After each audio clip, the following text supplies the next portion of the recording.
Boom. Ladies and gentlemen, we are live. That's right, folks. We are live on a Saturday night.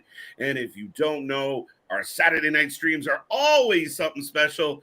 We got a huge night. The wrestling world's a buzz. The return of CM Punk, the debut of Collision. So much to talk about. We also got a little wrestling revolver on tap for everyone out there tonight.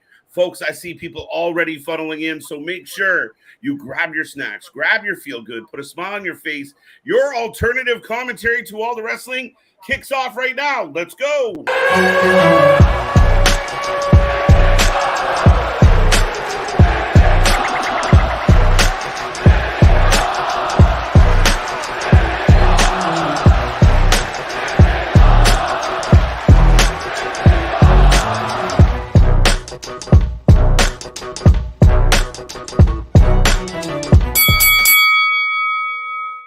Ding, ding, ding, folks. We are live. Like I said, we are the Wrasslin for Life Network. This is a very special Saturday as we launch a new Saturday night weekly wrestling show. Thank you, Tony Khan.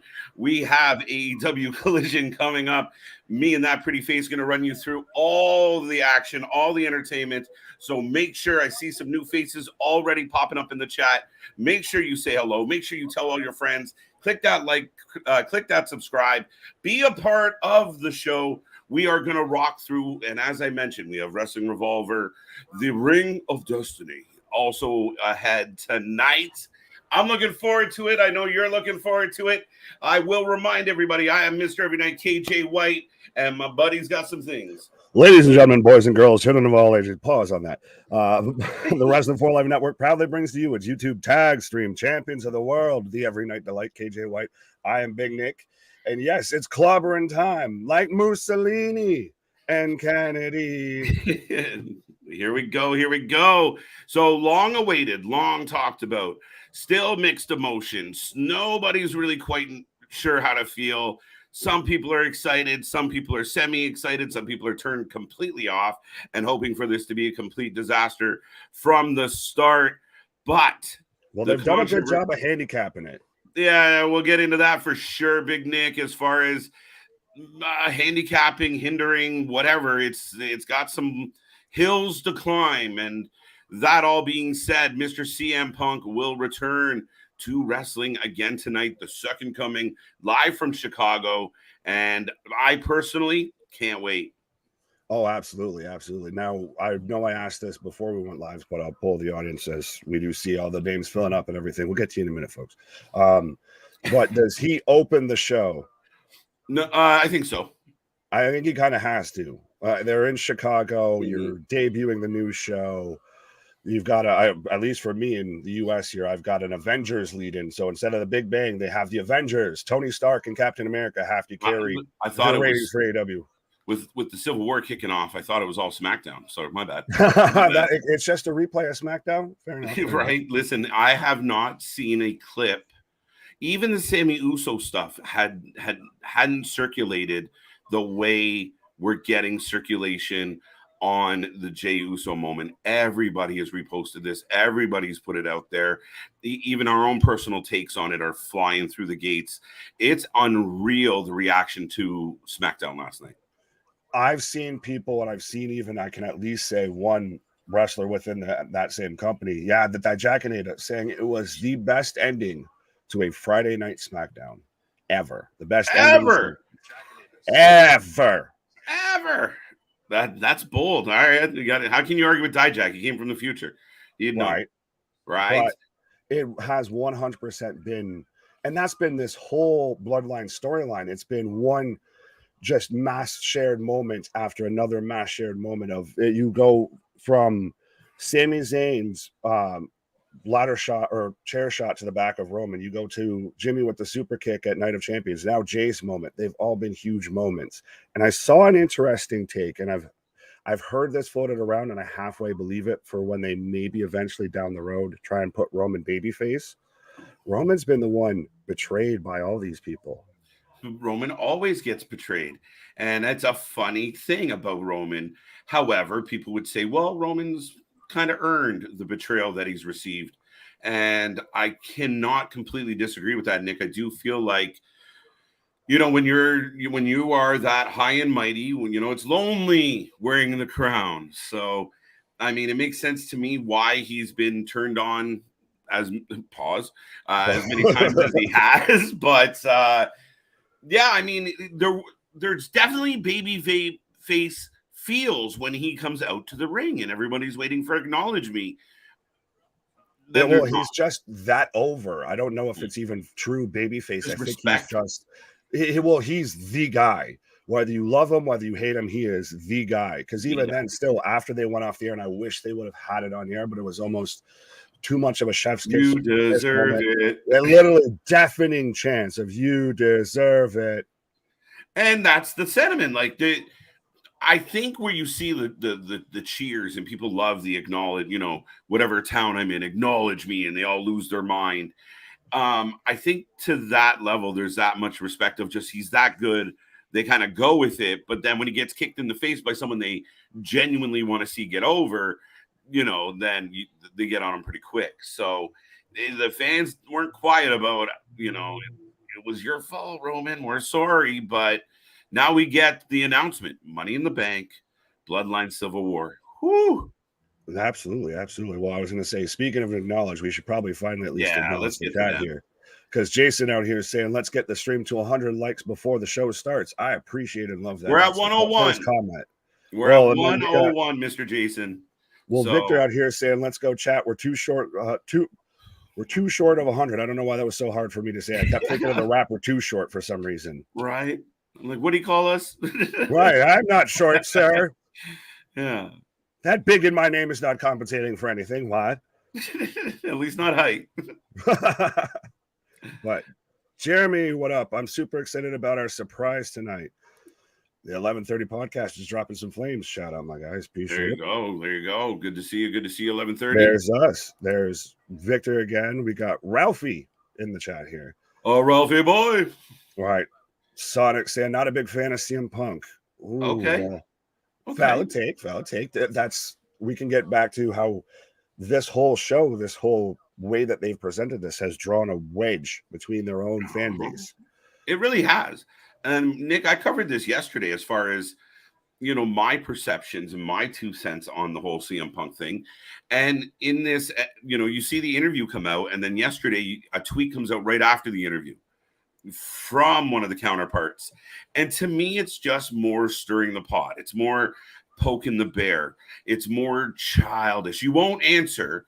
You won't talk one-on-one unless a lawyer's involved, but they kind of can. And you'll be subtle. Yeah, they can. If lawyers are, well, yeah, true, say, but yeah, they can. Suck it up. Yeah. But anyways, back to this chat here. Mega saying how he can't. I know we talked about this because you're in Canada as well. It's so interesting. There's a little bit of a weird delay, at least today, to where Canada, where they're about to just run collisions next, 5 shows are all in Canada. Canada on its debut night now has to watch it 2 hours after it happened. After the whole rest of the world, the entire country of Canada just has to avoid spoilers for 2 hours. Yeah, I don't know what the deal is, essentially. I don't know if it was just a delay. Like, you know, Collision kind of came on. Obviously, their priority would be getting locked into their deal with TNT.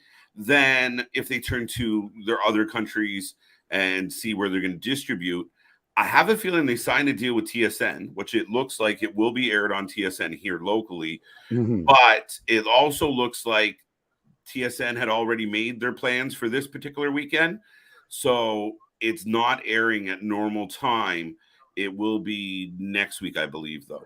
Now, if you were a major company and there was some planning and some forethought and some actual give a fuck put into this whole thing, wouldn't you make sure that, especially where you're about to just run your next whole shows, if this was going back to the territory days and everything, or even all of that, you'd want to make sure, hey, I want to have the venue locked in, or at least, you know, a way my shit can get out there if I'm about to do a run in your territory. You want it to be known. And I mean, even then, like, I mean, the Canadians, big group of wrestling fans, we like access to it, and it's really interesting, right? Where you said they're trying to sell tickets in this country, and it's not going so well for several different reasons. None of which is Punk, by the way. I know, certain people want it to be like, look, Punk can't move the needle. Not true. It's not Punk. No, they've been handicapping it the whole way. But Clay, what up? See Money in the house. What up? Big Dog, Boston, Larry. We got Gary. We got Larry and Gary. We got two Larrys and a Gary. Right. Instead of what is it? 2 men and a baby or 3 men and a baby? Right. We got 2 Larrys and a Gary. Well, now Larry, it is actually getting scary. He tells us everything. There you go. Alexis, what up? Kenneth, what up? Happy early Father's Day to all of you in the chat and the stream. Yeah, I think I've seen a couple people. I would say this too. Happy early Father's Day. Thank you, sir. Thank you. There you go. Steve saying, hey, oh, what? We got Carlos out here. Guatemalan Rey Mysterio, blessings to you all from Fort Myers, Florida. Greater expectations. What? Absolutely. Thank you. Thank you. Thank you. Thank you. Thank you for being here. Absolutely. Are you ready for the Summer of Punk? Do we finally actually get a real Summer of Punk? Well, I think they're going to try. I mean, it's going to be very interesting how this all plays out with how it all comes to be. But it looks like we're setting up for a Summer of Punk. And I'm really hopeful that this Saturday show feels different, looks different, acts different. And overall, the product is different. It's at least going to sound different if we have good old JR who might have slobber knocked himself into a doorknob. Did you see that shit? The man looks like he went fucking 3 rounds with Tyson with that fucking black eye. Oh, I don't like laughing at someone's misfortunes, but he looks like he got bapped in the eye. Like it was like I want to see JR come out there with a pirate patch and just a cowboy hat, a pirate patch. Just that image of if Excalibur can be there with his fucking goofy condom mask on his face, JR can be out there with a goddamn eye patch sitting there next to Kevin Kelly and Nigel McGuinness. Well, for all the eye patches we've seen on wrestling in the last year, the first guy that actually borrowed from Hangman, right? Borrow Hangman's. He's not using it, right?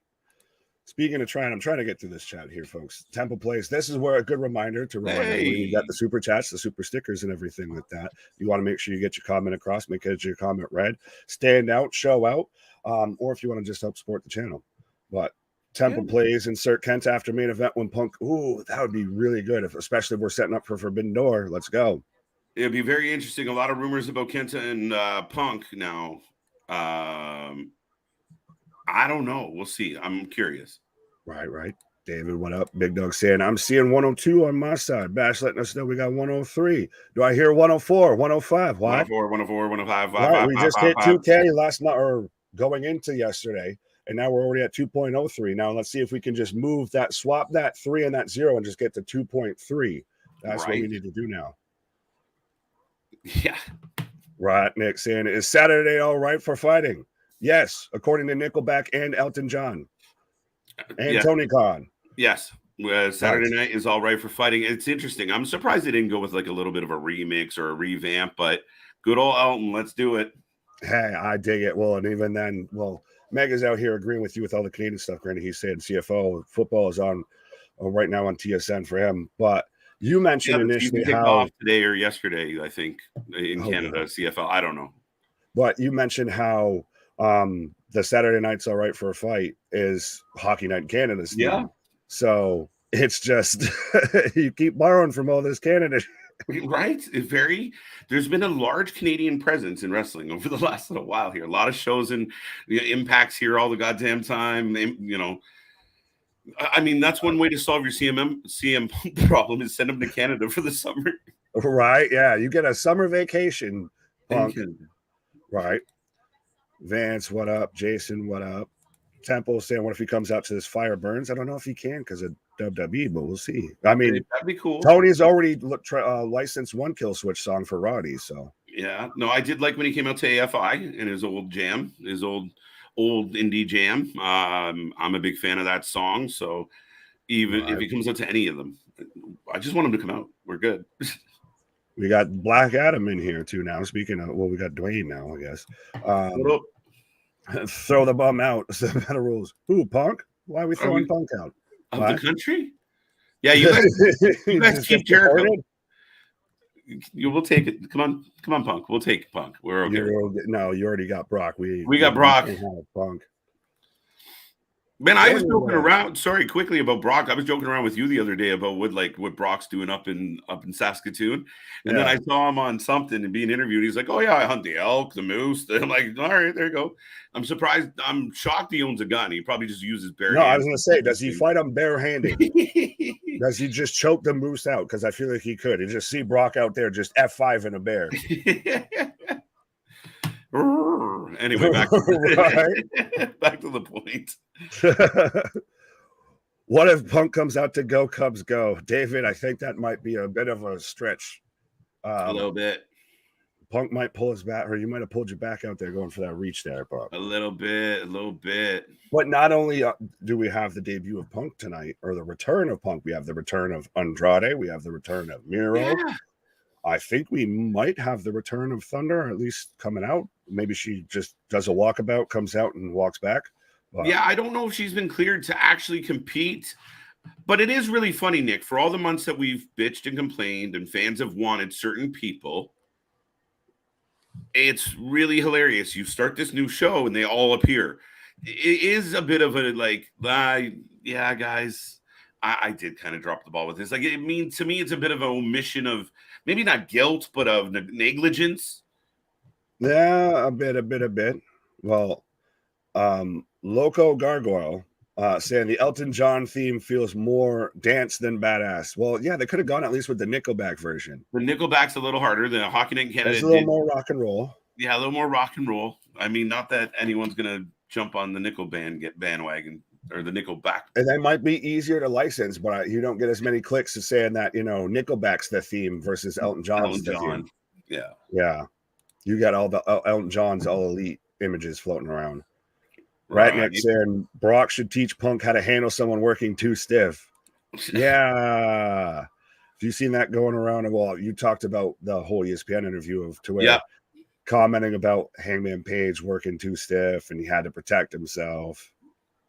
Yeah, it is an interesting aspect of the story, right? Like, he hit me in the mouth. And then, well, if you were really like infuriated with this human being and he papped you in the mouth, you as a trained fighter, would you not just pap him one back? Yeah, well, we saw how Punk works when it comes to fighting in the UFC. So we already know how them hands really work, Phil. Let's be honest here. Have you ever heard Joe Ace threw the shot? You never threw anything. Larry got in a jab more than you did, Punk. Right? Let's be honest. I mean, if the rumor is true, he did manage to knock out one of the Bucks, but I mean, that's not exactly hard. Well, just watch him wrestle. They don't know how to fucking avoid a punch or anything like that. They're too used to. They're like, he's gonna pull it, right? No, he actually punched you in the fucking face, right in the mouth, right? Like, I'm gonna hit you. No, you're not. Did you just punch Derek in the face? I just kicked Stab. Mega asking when this starts. It starts in just a minute over 10 minutes right now. We got kickoff at 8. So, yes, Vince letting us know 8 p.m. Eastern, 5 p.m. Western, 8 p.m. Eastern. We got you covered all the way. And then Victor saying, chat, the hearts and 100 emojis are free. Smash them. It's so weird because, like, we don't see them unless we're watching the video. Yeah, we never see them. But we appreciate them. They help. I guess they do something. So click away, folks. Click away. Fair enough. Absolutely. Whatever's there, keep your hands busy while you watch. All right, you just got all the buttons to click. There. We got you entertained with all the lights, the shiny gizmos, all the buttons. Right. Boston, they should have gotten Creed to do the intro song with arms wide open. Right into it, ended. Right. When Pearl Jam is not available, son of a bitch. You can just have Pearl Jam do a cover. Right. Replace Jim Ross. They should have used Pretender by Foo Fighters. I don't know why, but I like that song. You just really like into that jam today, apparently. Yeah, it bangs. And I mean, it just fits, right? You're the Pretender. Wait, I can't sing too much of it or we'll get an issue there. Yeah, we can't get flagged. Well, you have to sing it in key for it to get flagged, so we're safe. That's a dream of mine, right? That's how we know we've made it. for all the singing we do on this channel, if we can sing a song well enough where we get a copyright flag for like you were mimicking the following, you're like, yeah, right. It's like winning America's Got Talent or something like that. Though I will say your creed is pretty spot on. Well, it ain't hard. You just got to sound like a fucking bass in hell. Bonkers rockin' intro. Our intro or their intro? Our intros are rocking intro. Yeah, and our intro is definitely banging. Right. I'm just clicking around now. Boston, to the tune of my own prison. It feels like they're all getting shipped off to prison. You go, well, they're on the island of misfit wrestlers now when it comes to the AEW locker room. Yeah. Everybody that Tony can't say nice things to, or just doesn't want to deal with his bullshit, he just puts them on Collision now. Yeah, I mean, that 100%. I mean, that's what's going to be the interesting dynamic here of like who gets utilized, we're not getting a brand split.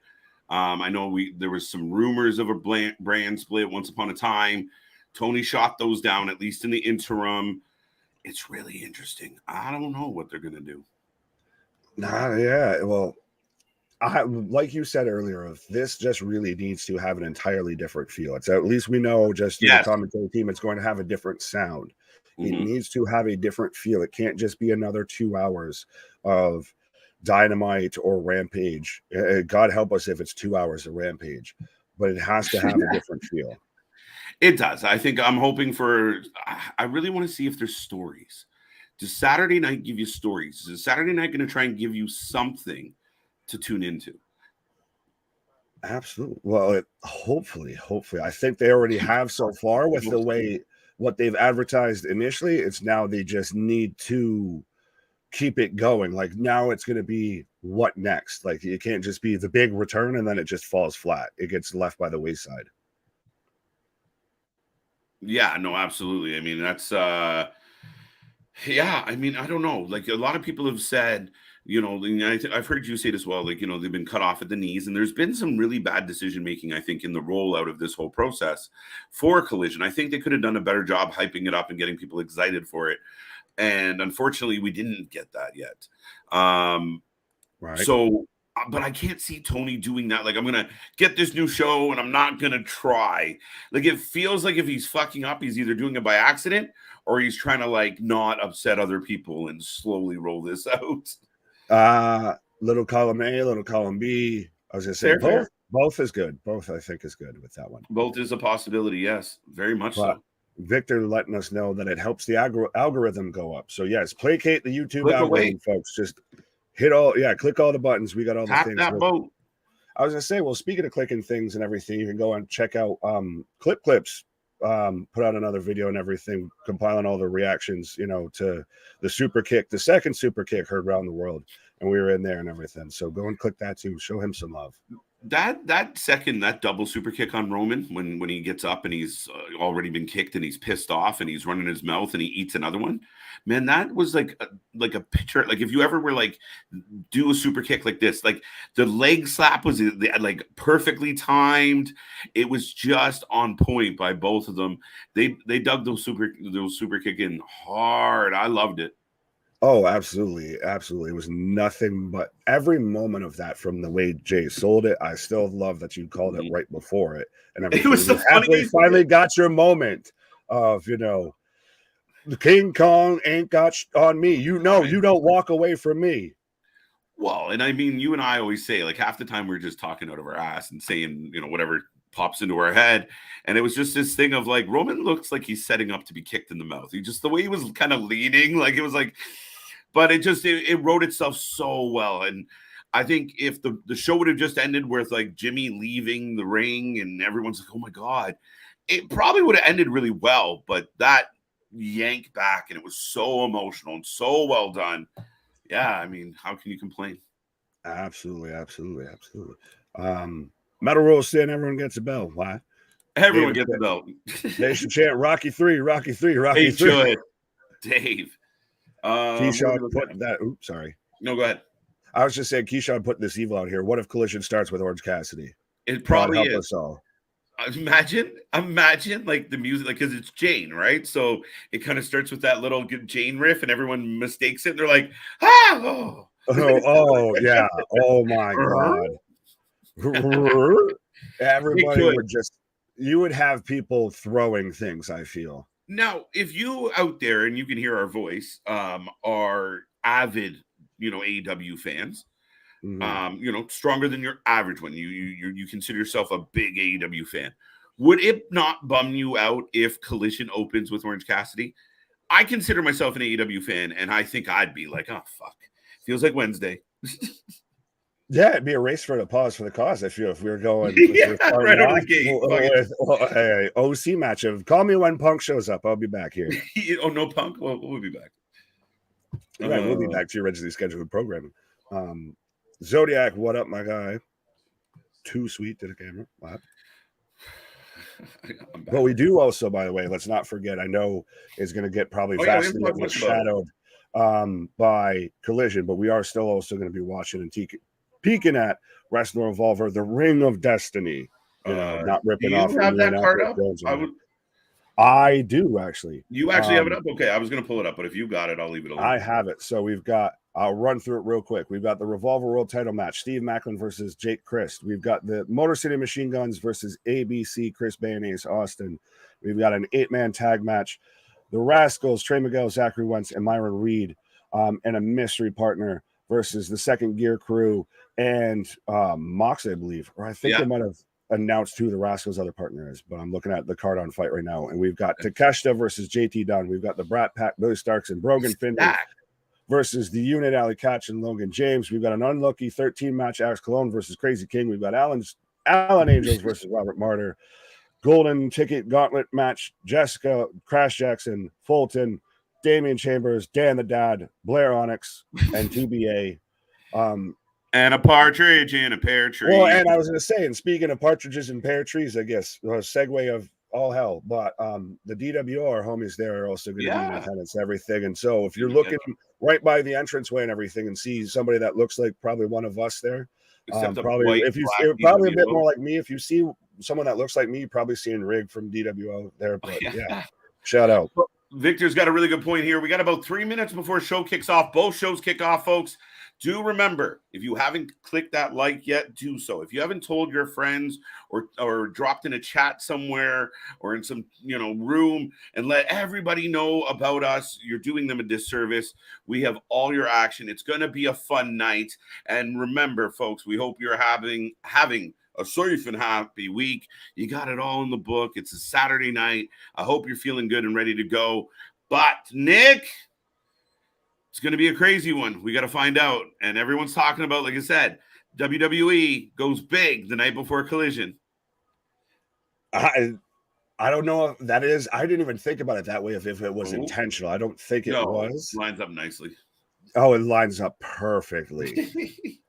Literally your counterpoint, your counterpunch. If you have one of the most viral moments involving Roman Reigns, and to follow that up, you've got CM Punk returning to professional wrestling. Mm-hmm. Oh, it's a good time to be a wrestling fan, folks. It really is a good time to be a wrestling fan, folks. So get in this chat. If you haven't been here before, we are the channel for fans by fans. We want to see this chat light up. So if you're watching right now, drop a flame, drop a thumbs up, drop something in this chat. Give me a woo, a what, a yeah, a woo. I don't give a shit, but put something in that chat right now. I should see over 30 comments. There we go. But speaking of comments, Loco saying, I'm hope for old school wrestling. So if I see OC, I'm going to break my TV like the Cowboys lost a playoff game. Man, we must go through TVs a lot then, my guy. Right. I want no less than 20-man tag matches. Sorry? I want a 20-minute tag match. No, we'll 20 see. 20 man. Yeah, we're going to get them all. Player. All right. I got the copyright notice for Revolver right now, and I got the Avengers coming to an end. I have I've got the intro to Saturday. Okay. I don't got it yet, so you're gonna get ahead of me. Okay, let me know when you've got 3 collisions on the screen, and I've also got the right now the intro for Saturday. Wrestling Revolver. Average size things popping. What? What? Never. Let's light this candle. What? Woo! Thank you very much for the super chat. 100%, my guy. You good? No, you can't play because I'm way behind apparently.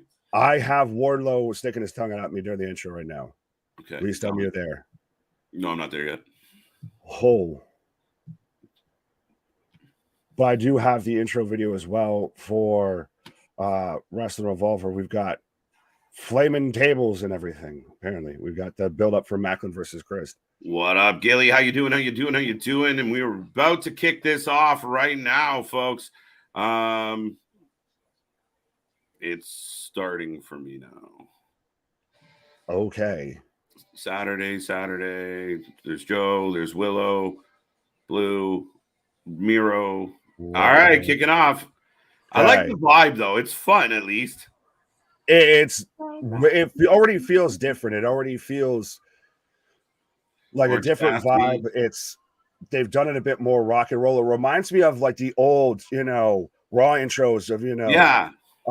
You'll get the all that. Yeah, the Across the Nation. All right, so I got the pyro kicking off. I got pyro. Let's go. There we go. Hallelujah. That was like pulling teeth there for half a second for me. God bless Canada. Dear TSN, fix your shit. Right. I'll be straight with you. I'm not a fan of AEW. No, not even close.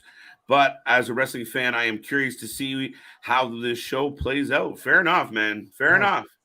Punk. Punk. Here's Punk. Punk cut his hair, so apparently that some people he got a buzz cut.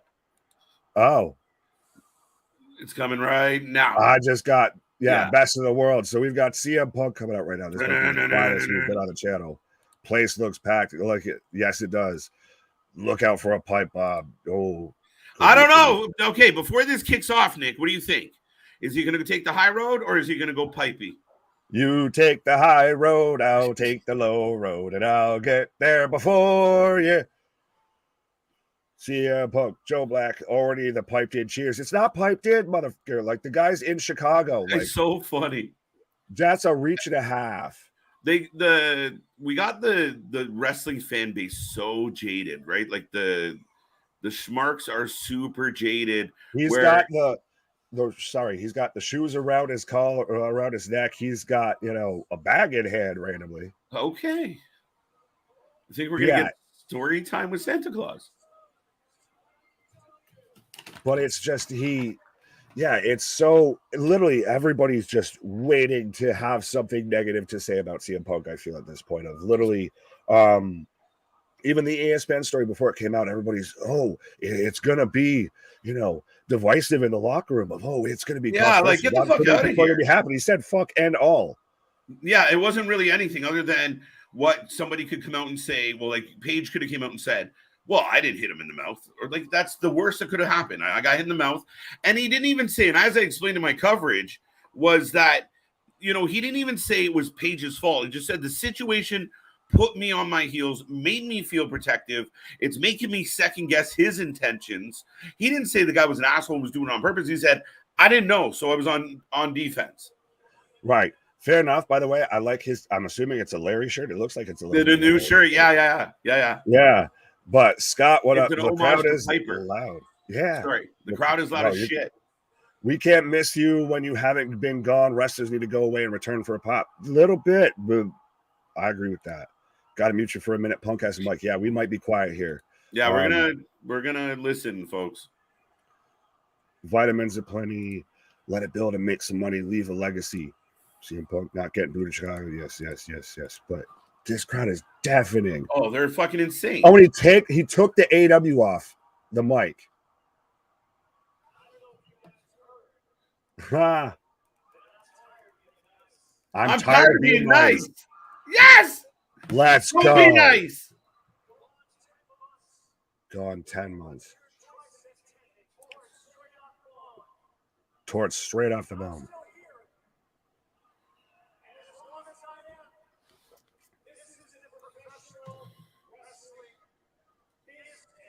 This is the professional wrestling business. Business. They love. This is for grown-ups. This has never been a popularity contest. Yes. If that were the case, I lost that one a long time ago.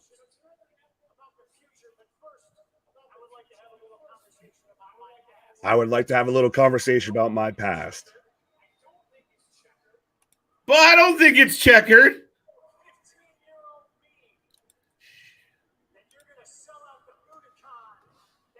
That you're going to sell at the Budokan.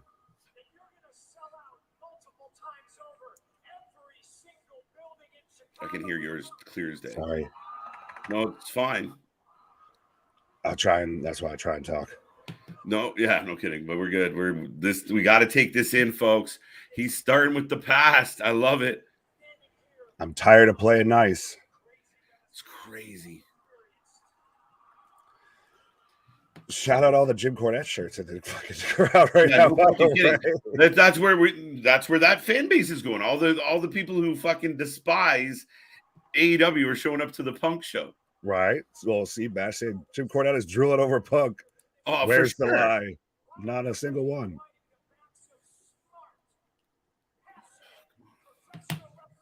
Riding the backs of smart, passionate, professional wrestling fans like you.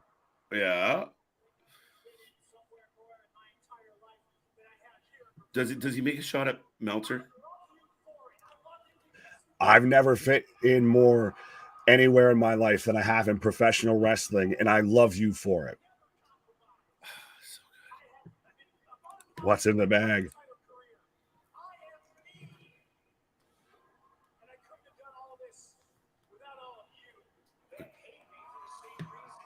Couldn't have done this without all of you. They hate me for the reasons you love me is a nice line.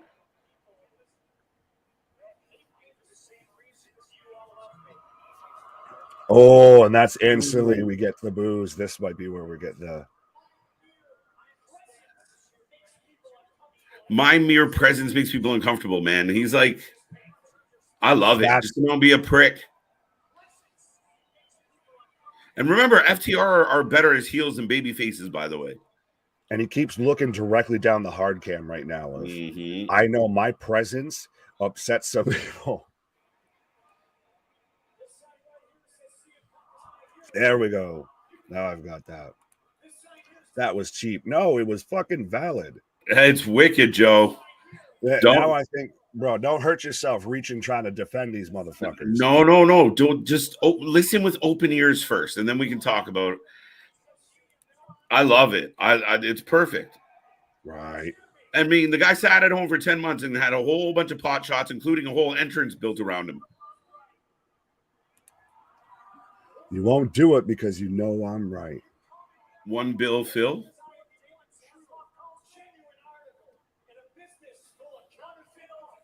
Did you catch that line? I'm the one true Bill in a business full of counterfeit bucks. That's so good. That's so good. Dude, that's gonna be all over the Twitter sphere. It's gonna be everywhere. That's gonna be everywhere. Quick time. I can of counterfeit bucks. I feel like I can see Twitter get setting on fire right now with just how fast people are tweeting about that. Oh, dude. This is the closest he can get to a pipe bomb without like getting sued. Yep. He can't talk about the events, but he can be the overtures are beautiful. Right. And don't come to a battle of wits unarmed, right? Like he's coming fully loaded. Your arms are just too short to box with God. Any pro Buck fans that were subscribing to us might be leaving right now. But anyway. But that's open minds here. Why would that change? This is good shit. And he owns that mic, man. Right. Why would I change? He's right. Why the fuck would I change? CM Punk is bigger than AEW. Yes, and that's why they need to fucking. It's a true story. Actually, put some respect on his name. Wow. People might not like hearing that, but that is kind of true, right? They'll bet. CJ, what up, my guy? Shout out, homie. World full of counterfeit bucks. Oh my God, this is great. Yes.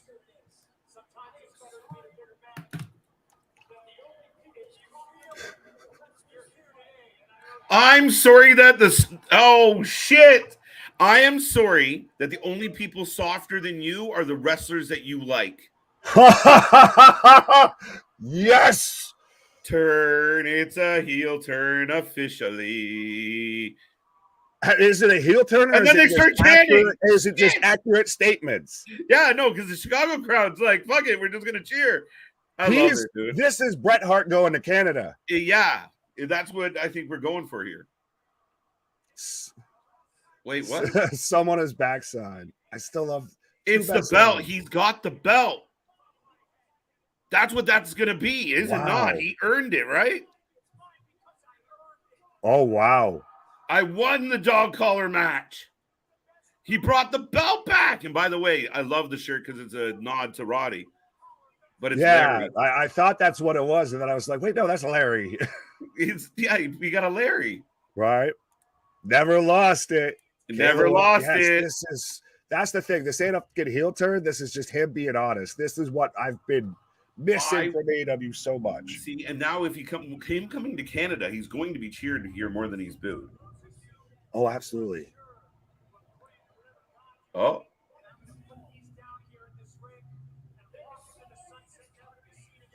He's got his wrestling boots. Oh. That's what he's got around his neck. Yeah.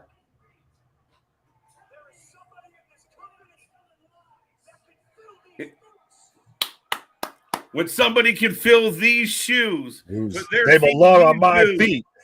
Yeah. Oh, dude. I'm telling truths instead of telling lies. Let's go. All right. So quick, easy, to the point, a real edge to him. And that's what I like about this. The elite, dude. You know, you got to be careful when you're playing with that mousetrap because eventually it goes snap, right? Now, this could be great for business. This could be interesting, dude. Somewhere right now, Meltzer's fingers are typing away about what a dick he is. I'm already over here like halfway stumbling to find my words here and everything like that because as much as, you know, the past 24 hours to be a professional wrestling fan, yeah, you need an oxygen tank and fucking the defibrillators on standby here because you had the turn from Jey Uso super kicking Roman after you out, and so am I. And then that whole promo from CM Punk was just a masterclass. Dude. And it's just, wow. Dude, it's one of those moments where you're completely in my head because I'm going to say to you, right, you know, you all, as you said, you know, it's a good time to be a wrestling fan. And yeah, we're getting kind of spoiled. And that's where when we get those average shows, the fans don't need to run and start beating the shit out of the companies for not having every show be super amazing. Because then when we get times like these, dude, now look at the summer. Money in the Bank's coming up. Forbidden Doors next weekend. Like, geez, like let's just enjoy all this. And on face value, if you take all the politics aside, ignore all the politics anyone has about Punk right now. Pretend you were just watching a wrestler you didn't know, and someone asked you, how did he do? You have no choice but to say that was an outstanding promo delivered with passion. It was believable. It was. We got to give absolutely. You got to 100%. Oh, sorry. The leader cry right now. Oh. AEW might do a brand split better than WWE does, but they're not doing a brand split. Well, I hope they do, but they don't. Tony doesn't want to do it, according to him. But I've got what's unfortunate? Right wow. Sorry, I didn't mean to interrupt. No, what's unfortunate? Wrestling Revolver opened with a promo from JT Dunn, I think it was. And dude, it does not like why did that happen? Because no, I think we had a whole match. I feel like we're gonna unfortunately miss a good bit of Wrestling Revolver. No, it is what it is. But I got another promo going on right now. But we did miss a match. But it opened with it's been a one long ass promo, bro. No, really? Because I've got Alley Katz right now. Yeah, no, I just rewound to see what we've missed. Oh, okay. I've got Luchasaurus coming out right now. By the way, I still got to try and keep an eye out for our buddies in the DWO there. But we've got everybody of saying, love that promo. F the Young Bucks now. Twitter is ablaze. Do we get the Elite versus Punk? Yeah. I hope so. I hope so. I'd love to see it, but I don't think so. according to Punk in the interview with ESPN, he does not believe so either. He's open to it. He would love to sit down, but I mean, dude, it's not going to happen. Absolutely. All right, I'm trying rapid fire through these. Go. Gilly, what up? Damon, love that promo. Like some fake bucks. Larry, never fear. We got another Larry. We got Richard here. We got Epic Devastation. Brandon, what's up? Wrestling for Life gang. What's going on, Brandon? Always going to be haters, says Larry. Wardlow for the win. Yes, we do have Wardlow versus Kanosaurus coming up right now as well. Yes. Boo Boo, Christian, Wardlow versus Kanosaurus, says Victor. CM Punk promo was whatever. Bash. I mean, if it wasn't for you, it wasn't for you. But I mean, we're not asking you to go to fucking Punk's birthday party. We're not asking you to tell us how much you love Punk. But let's be fair. You might not like Punk. That was a pretty good fucking opening promo. Yeah, sometimes you got to call a spade a spade. Despite even if it was the Elite or something like that, even if we aren't always the biggest Bucks fan or whatever, if they do something great, you got to admit when it's fucking great. You can't deny greatness. Perfect example. You know how I feel about the Bucks. You know how I feel about the Elite as a group. And then they come out to Wayward Son, and I'm like, that's the best shit ever. I fucking hate you right now. Like, you give them kudos. I don't love them. I'm not a fan of them.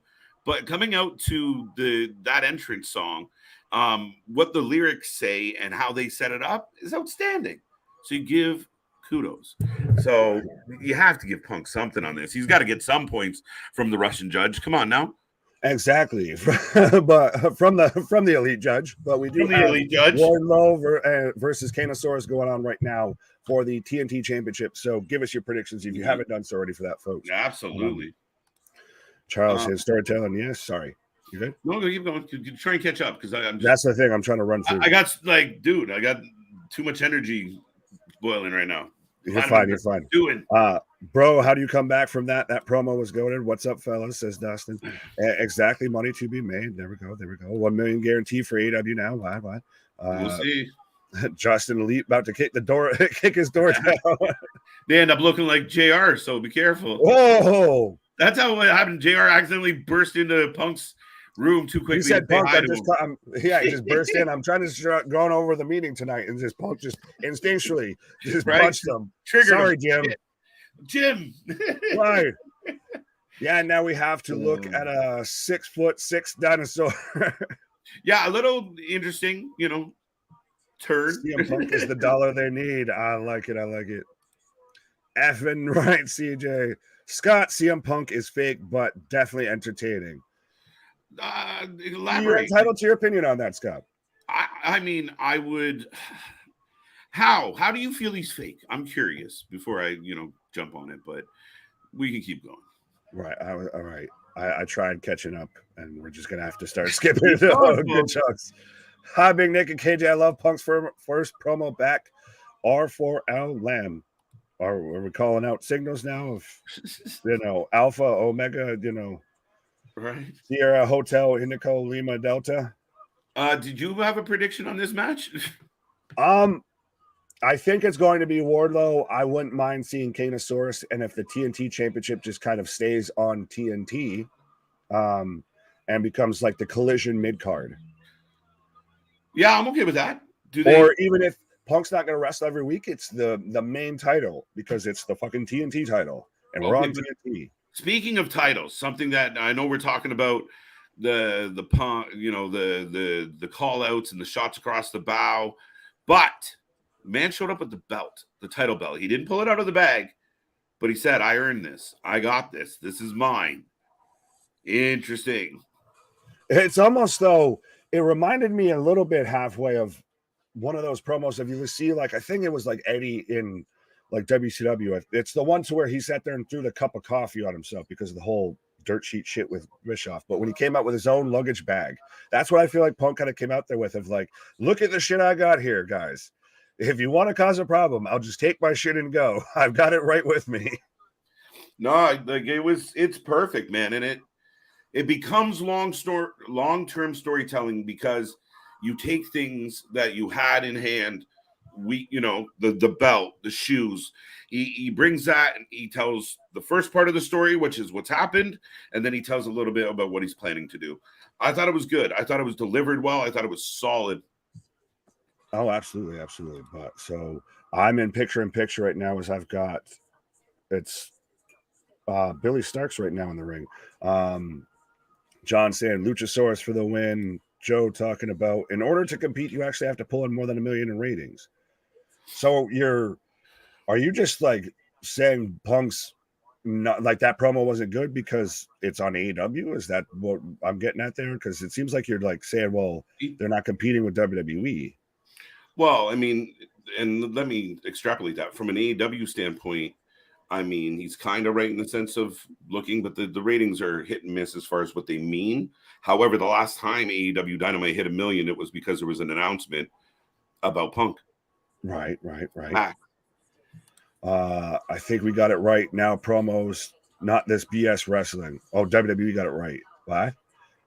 Fair enough. So KJ is going to take a little pause for the cause right now. As like I said, I am in picture on Collision as I've got Lucha Kane in charge of Wardlow, and I've got Billy Starks. Oh, let me scroll down so I get the match here.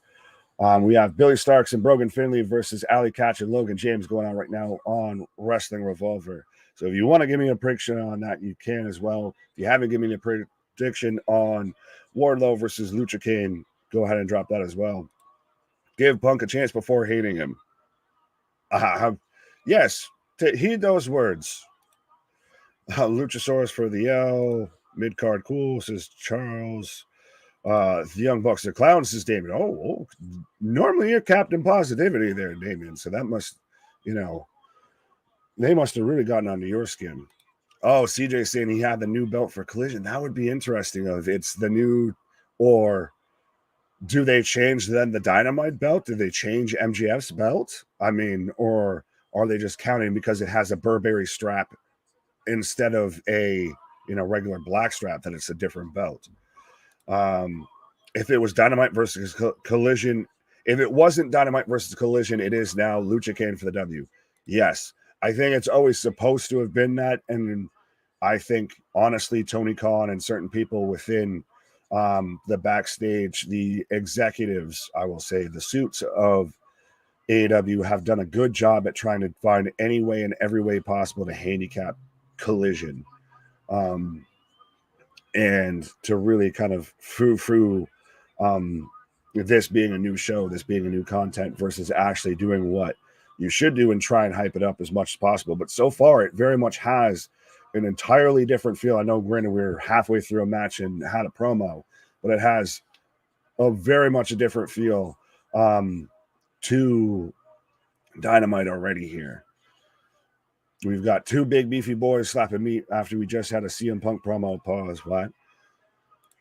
Matt Hall, good promo. He say the same thing every time. Mad, angry, mad. Let him do a promo when he's not mad or shooting. He'll always get praised doing pipe ups, not regular promos. He got to be mad to be over.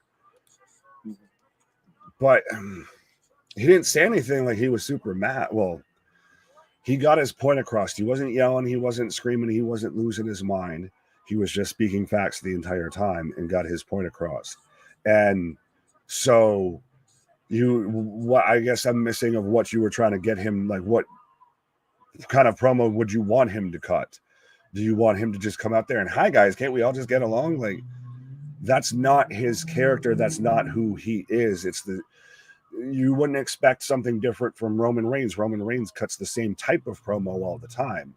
It's just different inflections, different things that he says and everything. I guess I think you're just trying to reach for things to discredit it at this point, honestly. The Punk debut on Rampage promo was way better than this.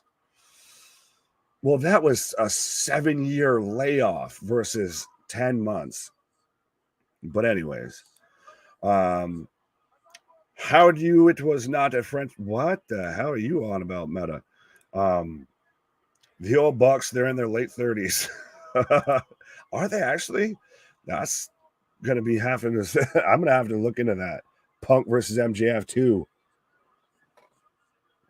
I'd be here for it. Right now, Wardlow in control, setting up Lucha for the Symphony of Power Bombs, but Christian's got a chair.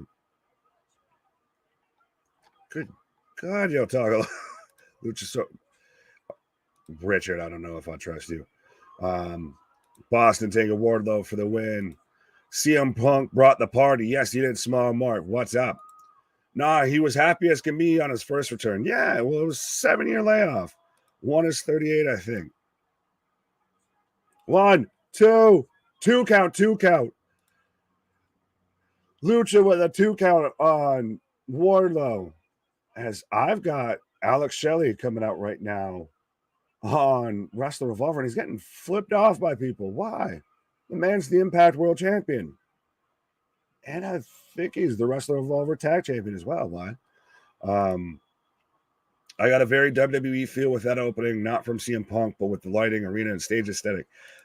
A little bit, I got it more of, this reminds me, and it could just be the imagery of that. It does have a bit of, to me, more of a feel of like Nitro, and I do like that it's, it's a Saturday night. It's a nice kind of feel. I mean, granted, it's going to get eaten alive by WWE pay-per-views. Swan Time by Wardlow.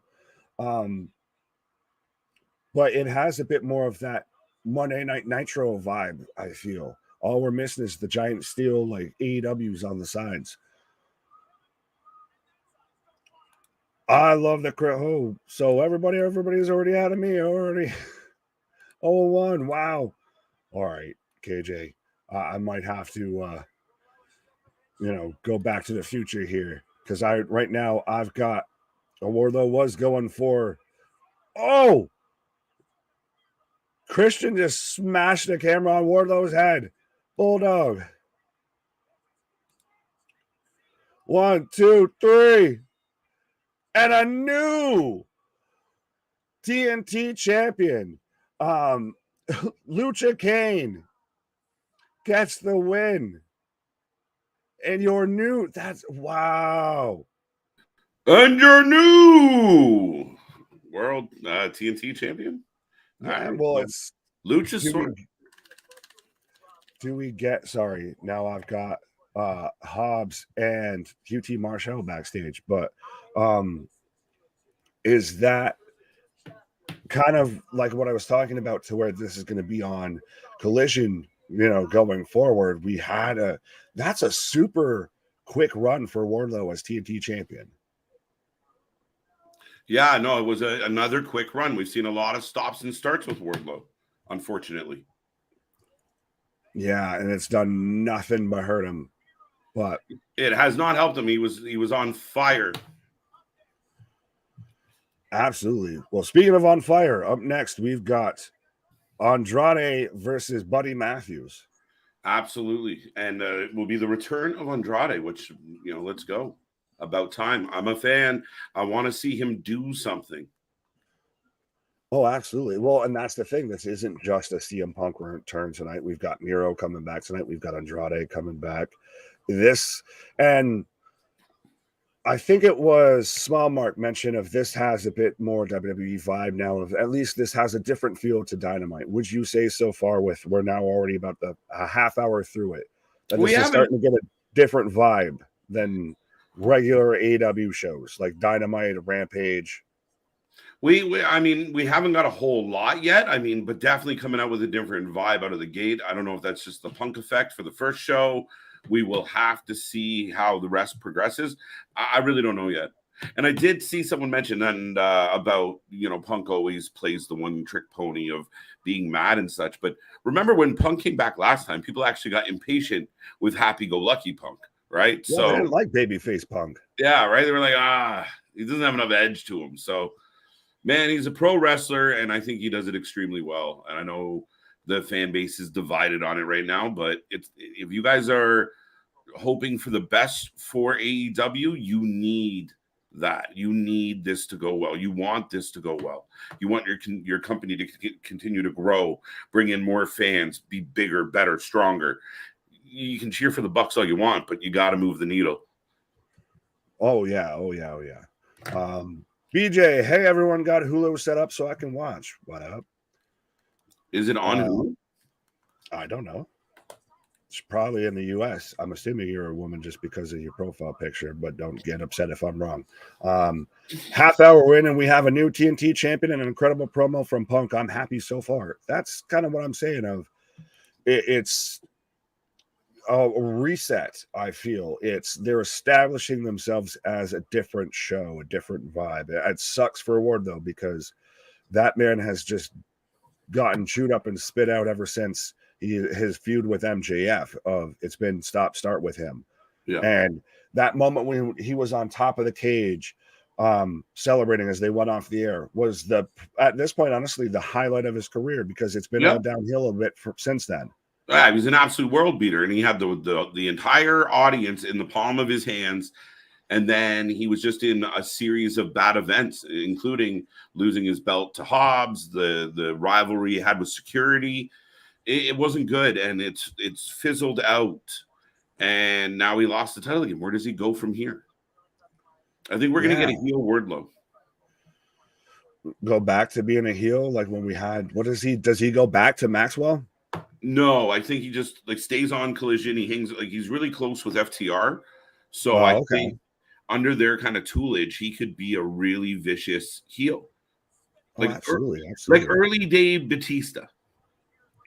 Oh yeah, well, he's always kind of been compared to Batista.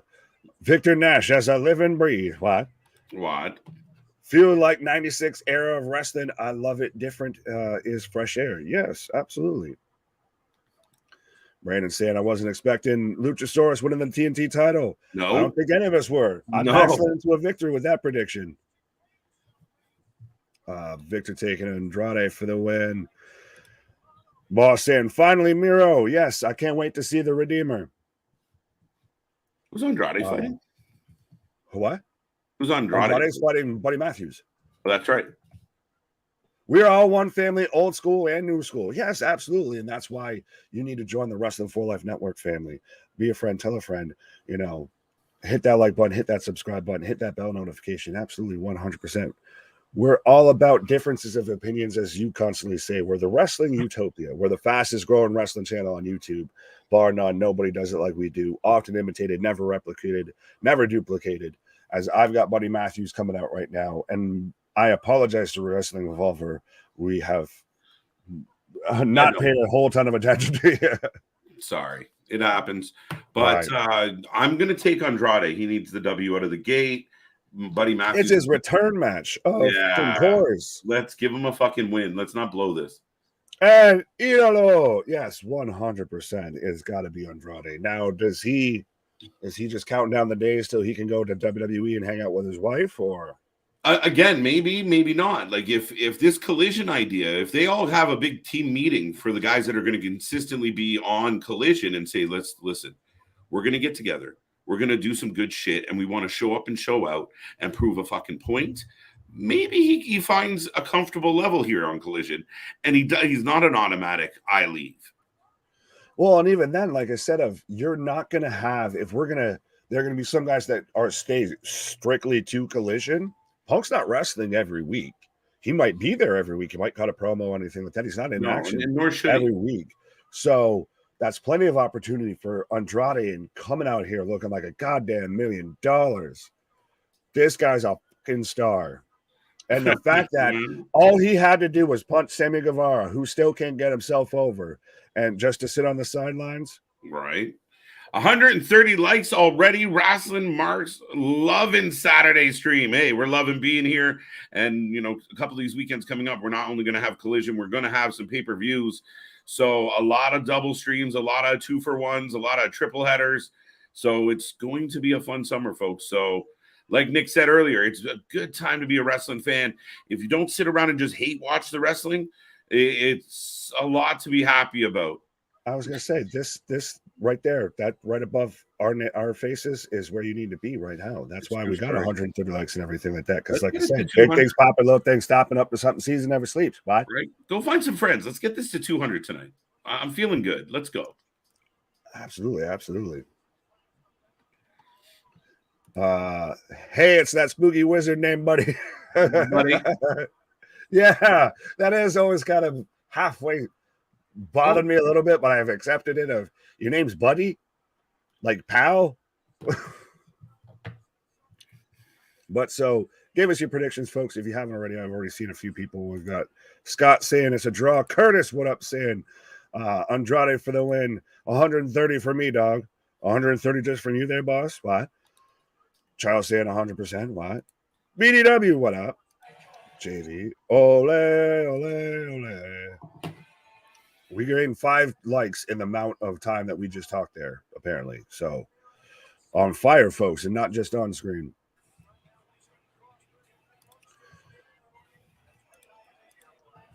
Johannes, what up? Mr. Flair versus Mr. Ripley. Yes, 100%. Oh, this is literally the opposite. Listen to these chants. Sorry, Nick. You're good. Welcome back. Welcome back. I'm trying to read this sign that's dead center on the hard cam. It says, "Hey, buddy, ain't it funny how Dommy is your mommy," or something like that? Dommy, yeah, I saw. Yeah, you're putting something. It trails off at the end there. Oh, well, there's 3 competitors. Is this a triple threat now, though? Because we have Aubrey in the ring, and she did compete on Rampage last night. So is this now a triple threat somehow? You know, the Clydesdale champion out there. My God, I can't believe. You know, it's funny. We get the big Uso moment last night. We're losing our minds. Then we go to an Aubrey fucking hee-haw match, and now we're back to this shit. Like, how is that in the, like, that's like buying really, really good bread for a fucking shit sandwich. Oh, absolutely. And that was great right there of Andrade hitting the tranquilo pose there. Oh, buddy into the barricade. Dommy. X Mulder, what up? Andrade needs to win. Yeah, he just came back.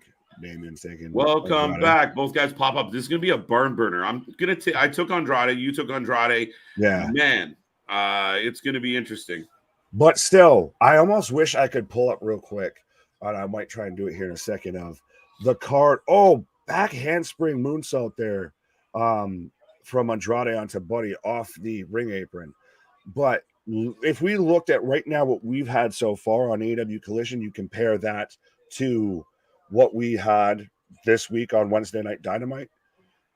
I know it's a small sample size so far, and I know the Punk promo might have really gotten us in the vibe and everything. Excuse me, and it's a new show and all that. But it feels different. Like we don't have the LED shit on the fucking ring post. We've had 2 fantastic, more physical matches, more actual professional wrestling with Buddy Matthews versus Andrade, and we had Lucha versus Wardlow. Right. I really, really dig the stage and everything, by the way. And when we were talking about different look and stuff, I really like the vibe that they're running here. And Andrade with a cartwheel, a backflip. Yeah. On the floor, both men down. And again, crowd is fucking on their feet. They're amped right now, guys. So by all means, if you're enjoying the show, if you're enjoying the stream, hit that chat right now. I know we got 60 plus hanging out with us. So get in there, say hello, say hi, hey, whatever you want to say. Say something. Hey, orderly. Orderly. If the roster stays the same, TK stays out of the way of Collision, will do well. Listen, some people will say Tony Khan's a genius and da-da-da-da-da-da. Take that out of it. Just having a different creative process and mindset is good for the show. If you love what Tony's doing, Collision should still have a different creative vibe because you are trying to give it, you got to make Saturday a reason to tune in, because if you don't, people will do other things on a Saturday. Oh, absolutely. Absolutely. Small Mark, what's main card for? So the main event should be Macklin versus Jake Chris for the Revolver title. BJ, I'm all woman. Well, listen, let's not be out here doing something strange for a little piece of change here now. Did you question that? What? Well, anyways. Well, no, I wanted to laugh at this. Will you marry me, America? No, we say no. I'm Canadian, definitely not. Be a friend, tell a friend, spread the word, give Wrasslin for Life some love, and let's hit 3,000 subscribers before summer is out. Absolutely. Ooh. Let's go. Really glad to have found y'all. Super awesome. It reminds me of shooting the shit with my brothers back in the day. I love it. I love hearing that. That's awesome, Nick. And that's always what we wanted to do here, right? Come up, watch our favorite wrestling, shoot the shit amongst me and him, and then whoever hung around with us, we were pretty content with. So, no, we appreciate anybody giving us even a second of your time. Right? What? Oh my God. I'm just okay. That was aggressive. It is how Dommy loves your mommy. It says stole. Oh, okay. Thank you. Stole your mommy. So Andrade's, we're getting these guys checked on during picture in picture here. What the fuck is happening? They're seriously looking and paying attention to, like, dudes in headsets are looking at Buddy's knee and Andrade's like shoulder, elbow. Did they both legit get hurt? Right? What the fuck? Has that been a first of literally both people like got hurt in the center of this? Or are we making this like the UFC now? Like we're getting I don't know, because both men throwing hands. I thought they might have been just doing that because it was in picture. And Aubrey's telling them get out of the ring right as we're coming back from commercial. But okay. Dynamite was good this week. It was really good. It really was. We had a good week in wrestling. It kicked off with MJF versus Cole, and then its ass fell out when we had the Elite versus the BCC. Very much so. And that's the thing that, I mean, if you're truly a diehard AEW fan and you realize that a big chunk of your audience tunes out when the Bucks are on, you got to ask yourself, what do you do about that? Should they really be in the main event? Should Jericho be in the main event? Nothing against them, but are they main event talent? And are they doing things that make people want to listen to them? I don't know. I really don't, Nick. Right. Dynamite was good, but it definitely was. I really enjoyed it was a train wreck, but a good one. It was entertaining from start to finish. Well, sorry. I was about to say, speaking of train wrecks, I feel like we might have missed one while we were talking here, because Dale's saying Andrade hurt his shoulder and Buddy hurt his right knee, so they must have collided like a train wreck. Right? Yeah, no, they hit hard. So, yeah, we don't get that very much. Commentary is so much better as well. I have picked up on that right away. Kevin Kelly is a nice vibe. I love it. Right. Ayla with some flames. Ole, ole, ole. Ole, ole, ole, ole. Yeah, presentation done very well. Andrade pulling out all the stops. Well, yeah, he was going to want to show up and show out. And for a guy sometimes that has trouble connecting with a promo for a couple reasons, I think he does a really good job letting his wrestling speak for himself. So, and the crowd is into it. And absolutely. Well, and Buddy is a guy who, even when he was in WWE, kind of was an unsung hero of his matches with Malachi Black. Well, Aleister Black at that point were fantastic. Yeah. He ran the 205 Live division. He's such an underrated talent, and he may not be a top of the card guy, but he's a solid mid card guy and can put on fantastic matches. No, I give Buddy credit Buddy Matthews a lot of credit for what he did, because he kind of hit a rut, and a lot of people end up, back in their day jobs or off doing something else, or just never really kind of getting back at it. And when he kind of left the WWE, he found himself, and he turned it up. He got in better shape, and he's been fucking money in the bank ever since then. And it's been good. I don't know how they didn't see that. Like, they watched Buddy fight Malachi and go, release them. What? Yeah. That was far too fast-paced for me. They send them to the other. they did too well. I can't follow that nonsense. Right. But I've got Alex Colon right now in the ring on Wrestle Revolvers. I've got Andrade going for a two count.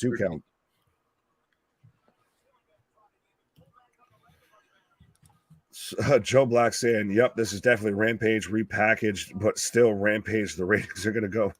Hold on. Rampage repackaged. Okay, let me see. Last night we got Jarrett, his wife, Papa Briscoe, Aubrey. Right.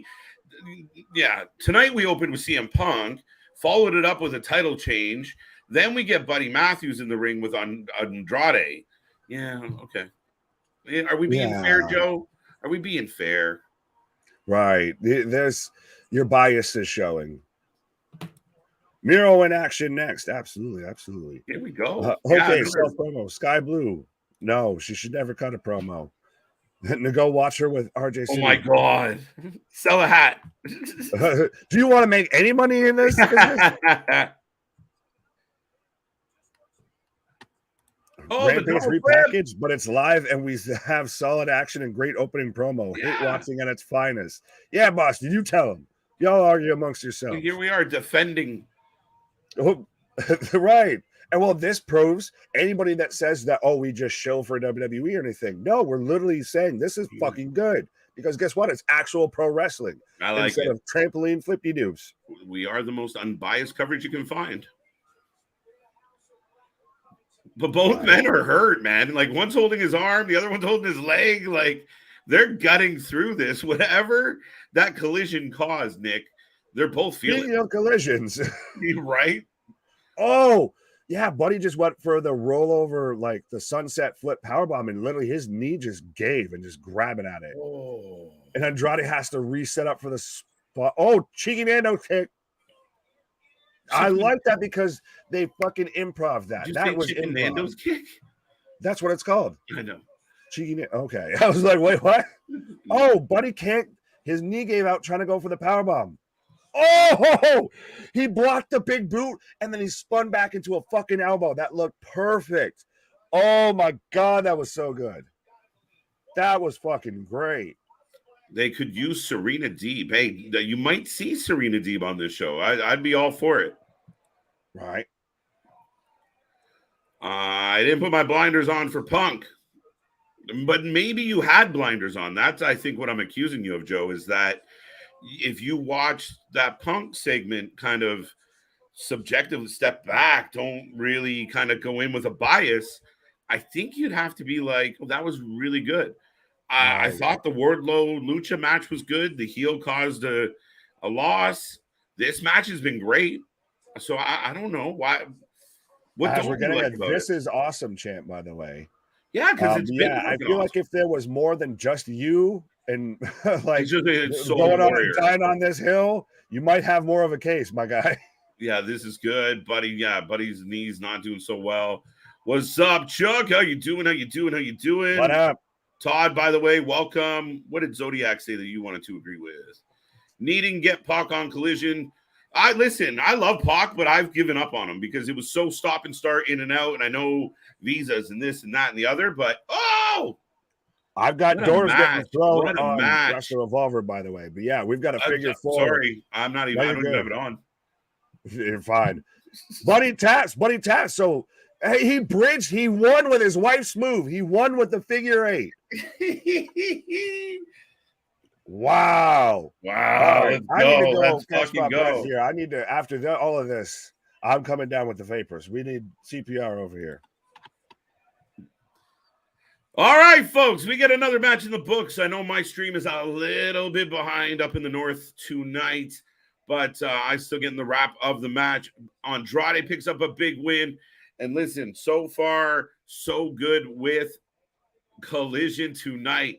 That Buddy Matthews Andrade match is outstanding. The fact that Andrade uses the figure eight blows my mind. What else we got in this chat? Let us know. See, lots of people kicking around. Don't be shy. Don't be quiet.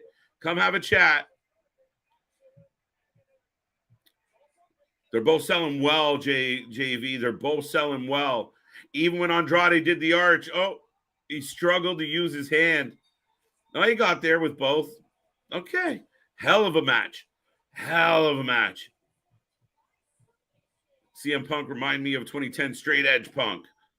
Fair enough. Was it just the haircut? Spinning elbow.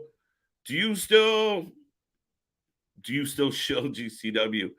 Yes. Yeah. Trampoline flippy doos. I think Collision will be fine on Saturday nights. They're not after the night crowd. They want the old school crowd that's home on weekends and the weirdo kids that can't get dates. Jill, you're not wrong. I think they're okay going after the AEW key demo might be very accurate with that description. No offense. But that all being said, Punk said it. He feels that there is a better chance of being able to sell Saturday night tickets than it is to sell a Wednesday night ticket. So as far as he's looking at it, is there's pros and cons for both options. And we'll wait and see. But I mean, yeah, I mean, and if they make the show good, if you're like, yo, you got to tune in, you know, we got really good matches last week. If they give people a reason to tune in, Saturday does perfectly fine. Real wrestling needs real referees. BPE, yes, one of the knocks, and the referee is so important in this, guys. You need the referee to have an active role in it. I will say that could be improved on the brand. Yeah, for sure. Murphy's knee was a work for the finish. Absolutely. No, they sold it well because they looked like they killed each other. So, again, great match, great start, great energy. Everyone's pumped in the building. Most people in the chat seem to be enjoying it, except their buddy Joe. But that's okay. That's okay. We like him anyway. Need wrestling on Saturday. There, Chuck's happy about Saturday wrestling. Scorpio Sky, let's go. We haven't seen Scorpio in a minute. So, yes, Scorpio can go. House of Black is here. He didn't steal his wife's move, Victor. He borrowed it. God, I love weed. Yeah, clearly. Watching wrestling is having slight problem, Nick. Watching wrestling. Yeah, man. Chronic, I'm with you, buddy. I'm in the same boat, and it's been a bit of a battle here tonight.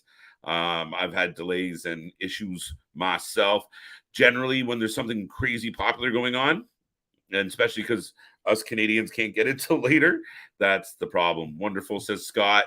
Yeah, give me a thumbs up or a thumbs down on that last match, guys. Figure 8. Okay. Yeah, right. You know, he's all right. Acknowledging the wifey. Good man. Smart wife. Happy wife, happy life. 1-1. A lot of people doing 1-on-1 now. 2-0. Tremendous. Good, Todd. I like that. 2-0 as well. 1-1. 1-1. All right. Everybody getting in on the action. I like it. What else do we got here? Who was a wrestler back in the day that had the gnarly leg injury in his big black shiny boots? So I think are you thinking about Sid when Sid came off the second turnbuckle and his leg went left and he went down? One of the gruesome, if you guys haven't seen that clip, I hate it. But yeah, maybe that's who you're thinking. Like the knee went sideways and the leg was just dangling. Yikes. Yeah, I mean, I'm trying to think of another one that might have happened like that, but right. Vance is in the house. Welcome back, Scorpio Sky. Yeah, it's good to see. It's just crazy that you had these wrestlers sitting around. You could be using them. I mean, in all fairness, when you get like 13 straight weeks of, Orange Cassidy, maybe give them a week off and let some of these other guys get in there. But listen, I mean, if this is the type of action, the type of wrestling, the type of feel we're going to get on Saturday nights, I'm going to be happy to show up and cover it. Sid Vicious, I think, BJ. Zodiac, I'm with you. Ding. Holy shit, Scorpio Sky, right? It was in the wedding vows. They share the figure 4. Yeah, who gets in the divorce, though, Larry? That's always the question. Scorpio Sky. Wow, Scorpio Sky. What else we got here? That's why big guys shouldn't go to the top rope and do moves so much. Listen, it just physics, right? When you get that much weight and give it that much momentum and gravity working against you, shit happens, man. You got a fucking 6-foot leg. I mean, it's easier to snap. It really is. Son of a bitch. His orthopedic knee gave out. There you go. BPE, you can't be serious with that comment. What did BPE say? Let me go deal with this one. AEW needs people who can wrestle. I've only seen one wrestler do that, CM Punk. Yeah, I think that's too much of a blanket statement, BPE. As much as I have my criticisms or my, things I don't love with AEW, I mean, let's be real. There are some really talented wrestlers. I think that's more of my frustration than anything else. I know Nick and I talk about it a lot here, that it's because we know what you have. You have guys that have a lot of talent, and girls that we think you could do more with, and we're not getting it. It's unfortunate. Miro's coming out with Lana. I really hope so. I really, really hope so. The Brock Lesnar shooting star press at Mania. Damn. One of the craziest face smashes I've ever seen. And again, it's just, the fundamentals of it. Like, you have that giant 300-pound frame coming down on your neck. The fact that he got up, man, but he ate it hard. It's like Lance Archer when he went on, he fucking hit the top of his head.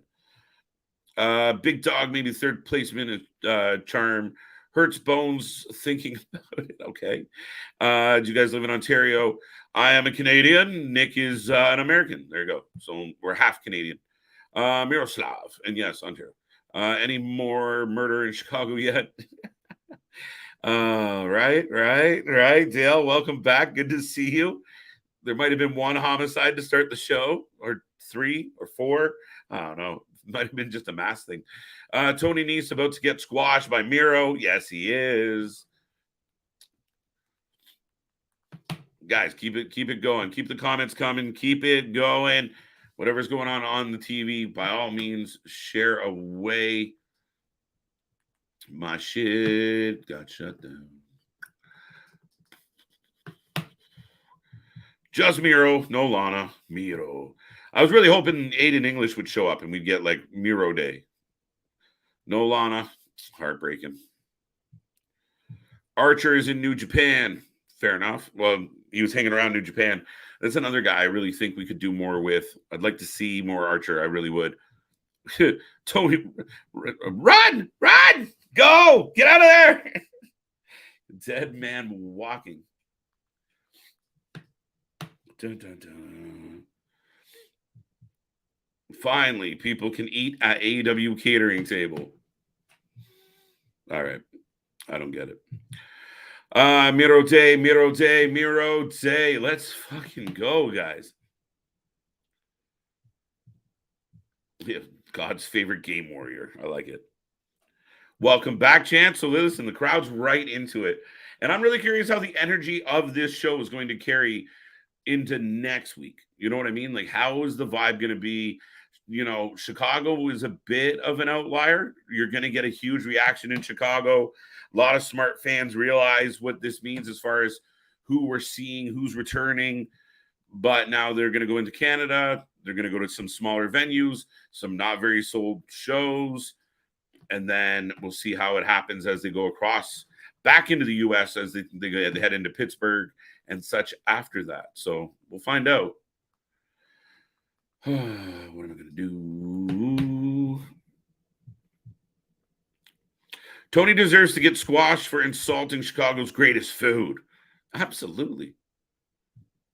Welcome back, Miro. Did Alex Colon win his match versus? Yeah, I should actually pull that up while I'm sitting here. I admit we got sidetracked from Wrestling Revolver. I don't know where we're at with it, but let me see.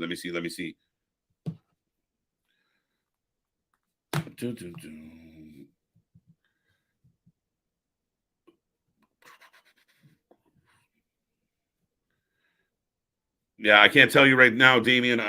My guess is yes. I'm going to say yes. What up, Lawrence? How are you doing? Welcome. Thank you for being here. Be a part of the family, guys. Make sure you hit like, subscribe. We're pushing towards 200. Speaking of Aiden English, he's out here on Wrestling Revolver doing an intro. I just said I wanted Miro Day, and on Wrestling Revolver, we get the man I was hoping for doing an intro for. Who's he doing the intro for? Tony should just leave now. Yeah, Mulder. If I was him, I'd go. Oh, Madman Fulton. Okay. Speaking of New Japan, I found out Eddie Kingston is going to be in G1.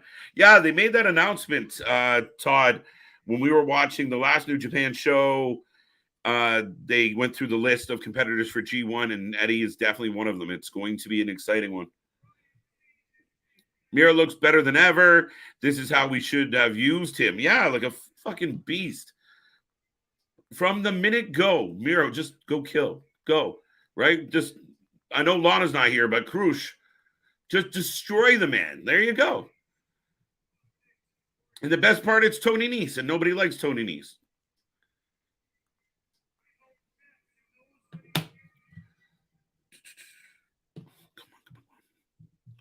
Miro wins 2-0, 1-2. Miro versus Brody King. Take my money. Yeah, JV, you're not wrong about that. Oh, my. End this. Yeah, it's over. Finish him. Miro just made Tony Nese humble.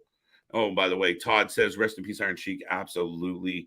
T's and P's to friends and family of the Iron Sheik. Very sad this week. Boston 2-1. Alexis 2-1.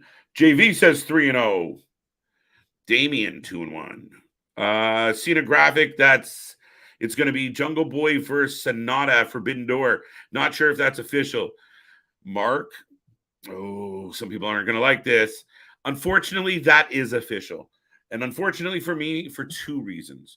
Reason number one, Sonata put out an open challenge, and I feel like they could have waited till Forbidden Door. Sonata comes out, says who's going to do it. We get music of somebody, we get a pop. That would have been my preference for the open challenge. However, 10 minutes after Sonata puts out the open challenge, Jungle Boy accepts it in this weird, awkward back and forth with Hook, where it feels like we're getting a little bit of it. Like it feels like eventually we're going to get Hook versus Jungle Boy. And it kind of felt like there's tension amongst these all of a sudden best friends that we hadn't seen them interact very much at all on the show, but now they're best friends. And I don't love Jungle Boy taking on Sonata. Like even on paper, I'm like, why? That's my take on that one. But it is official. It very much is official. Miro was doing good until WWE, until he lost to Cena. Yeah, and I mean, there was always the story around, when the engagement photos were leaked online or whatever, and apparently Vince was mad. I don't know how true that is, but they did lose their way with Miro, and then he ended up with that bullshit storyline with Bobby Lashley. I like Miro a lot. Miro brings a lot to the table. This is good for him. We'll see what happens. It's nice to see him be involved. It's nice to see him in the ring. He looks like a beast. He dominates Tony Nese. What more do you want? Beautiful.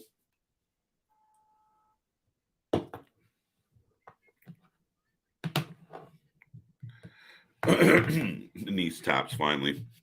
Let me catch up here. Got Outcast for the win. Okay.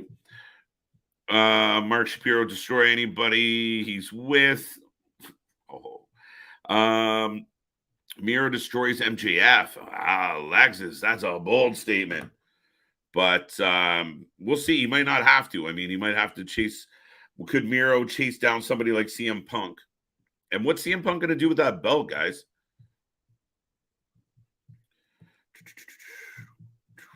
3-0, says John. Welcome back, by the way, if I haven't said it. Justin's in the house. Dante Martin, recent injury was pretty gross. I was going to say, speaking of welcome back and pretty gross, they've got matching gears. So I've got Sky Blue and Willow taking on the Outcasts. And how do they look more? How does this look more like a women's tag division than anything in WWE? Right? Hilarious. They've got matching gear, all that. Sorry. No, welcome back, Nick. We will take your predictions, folks, on this match. If you haven't given it yet, if you are new here, we take a prediction on all the wrestling matches, and then we always take a rating out of 10. We want to know how you feel about each show that we cover and watch. So do not go anywhere. Make sure you stay to the end and give us your 2 cents. Right. Speaking of 2 cents, JV, piss off. He said that's Nick. It's Nick. The fucking Oh, peanut Sky Blue's gallery. mom slapping Ruby Soho. Oh, Can I ask you a question? What's with all the moms and shit in the crowd every week? Because they're not on a forklift. That's what it feels like. But Willow with a pounce right there. And we finally got the bell ring. But yeah, it's just, well, Tony wants everything to be a family thing. He's using his dad's money to fund the show. So he's got to have all the wrestlers' family at ringside, right? Yeah, no, absolutely, absolutely. It's pillows. Juice went up. The sky will blue at the end of this match. I feel like that needs to be paused there. What you said, the sky will be blued. I mean, she might not be sure what shade, but it will be. Right. You, Ruby is here. Show ruin. No. Oh, come on now. Be nice to Rubes. Right. I love Tony. I think there's a lot to Ruby. She's just not a great promo. Even as a heel, she's not great. No, not even. She just shoved. Oh, what the fuck was that by Tony to the back of Willow there? I still have you. I've got Ruby right now throwing hands on Willow on the ground. You know, what I do love about all of this, Nick, is that you're getting more Tony Storm matches, and Tony Storm's good in the ring. I love it. Yes, but for everyone that said, oh my God, her going to AEW is going to completely reinvent everything. Oh, she's doing so much more than what she did in WWE. I challenge that and say that's... Like for Tony? For Tony Storm, yes. I feel like she's at the same level, honestly, as what she was at in WWE. Right? She was a champion at one point in WWE. Everybody lost their fucking mind because she got a pie smash in her face. Instead, she comes out here spray painting shit, and that's so much better. Yeah, no, I think, I mean, we haven't loved the Outcast stuff at all. I don't know. I don't want to speak for you. I know I haven't. No one. And now Saraya stepped away. They'll get a cease and desist order from us of using the green and the black there. Right. Granted, we might get one from DX, but that's neither here nor there. That's not the point. But yeah, I mean, now Saraya has even stepped away, so we'll see what that means. Small Mark saying Sky Blue for the win, hometown advantage. Justin saying piss break match. Well, yeah, unfortunately, I took mine before this match. I missed the Miro match instead of this match. Yeah, don't worry. Miro, it was exactly, if you close your eyes and thought of Miro in a match, it looked exactly like that. It was just him just yelling out loud to the white abyss and everything of okay, like those promos when he's talking to God. Maybe not. Maybe I was wrong. Shit. No, he never questioned a crazy person. Right. He dominated Tony Nese, gets the easy win. It was good. And again, no, we haven't had a lot of tonight. Not a lot of overbooked segments, not a lot of run-ins, and not a lot of aftermath. We got Christian being a heel, which was nice, but two straight up wins outside of that. Now we got a little bit of chaos going on with the ladies, but here we go. Everything moves right along. But the biggest testament, I think you hit on it while I was on a pause there, is the true testament for Collision is going to be week 2, week 3, week 4 of how they do outside of this. Because it's in Chicago, you got CM Punk's return. This is supposed to be good. If it's not good, then it's an epic fail out of the gate. Yeah. It's going to be where this goes after that. But I really do think there's guys like Andrade, Miro, Punk, FTR, maybe Christian, maybe Lucha. I don't know who else, Wardlow even, Ruby, that want to prove a point of like, here, if you give us airtime, this is what we do. Absolutely. Just as I'm in commercial on AEW, and I'm on an intermission replay on Revolver of Crash Jackson and Fulton going on. Yeah, we talk about this all the time, folks. If you guys haven't watched a lot of our streams, because we watch all the shows, we get exposed to a whole bunch of different approaches and production. Wrestling Revolver always does an intermission replay, and they show an old match, which I think we appreciate. I appreciate that, because for those who have been here for a hot minute have heard my whole rant and diatribe about how I hate intermissions at professional wrestling shows, or at least when I'm watching them. It's like you had time to fucking plan for this and you couldn't figure it out. but at least it's not a countdown clock or we'll be back at so-and-so time and then they have to add more time. Of at least give me something to watch that still shows the fucking product, still shows me something I might have missed. Like that first Wrestling Revolver show we watched, we sat there and turned around and got a Swerve Strickland match. And we're like, this is a great match. I never saw it until then. Right? No, I mean, I'm good with it. So I like it right now. As far as I still have this tag match rolling along with the ladies. Right. I just got Sky Blue with a head scissors takeover onto Tony, the high knee. The high knee. Right. And yes, I think it might have been Chef or somebody. Yes, Chef saying, what belt does Tony Storm have? She's the AEW Women's Champion right now. Yeah, she's the top of the heap for the AEW's women's AEW division. She's the queen of the molehill. King of the mole. Pause, maybe? But Sky Blue with a crossbody for a 2 count as Ruby breaks it up. Listen, I will give Sky Blue credit, man. She is been proven to be decent in the ring. Like, athletic, agile, quick. Not bad. She's great in the ring, terrible on the microphone. Yes. Green as shit. Young as hell, though. 23. But that's a whole lot of AEW's rosters. A lot of young people that have never been anywhere outside of either the independent scene or AEW. So you're gonna pay me more money than I've ever seen, and you're gonna put me on TV. Cool, but none of them know how to be on TV. That's why I think Dark and Elevation should have been used more of a developmental, like a process to it, more training. You know, if they had, I know they talk about the Nightmare Academy, but it doesn't look like they're exactly producing stars at this point. No.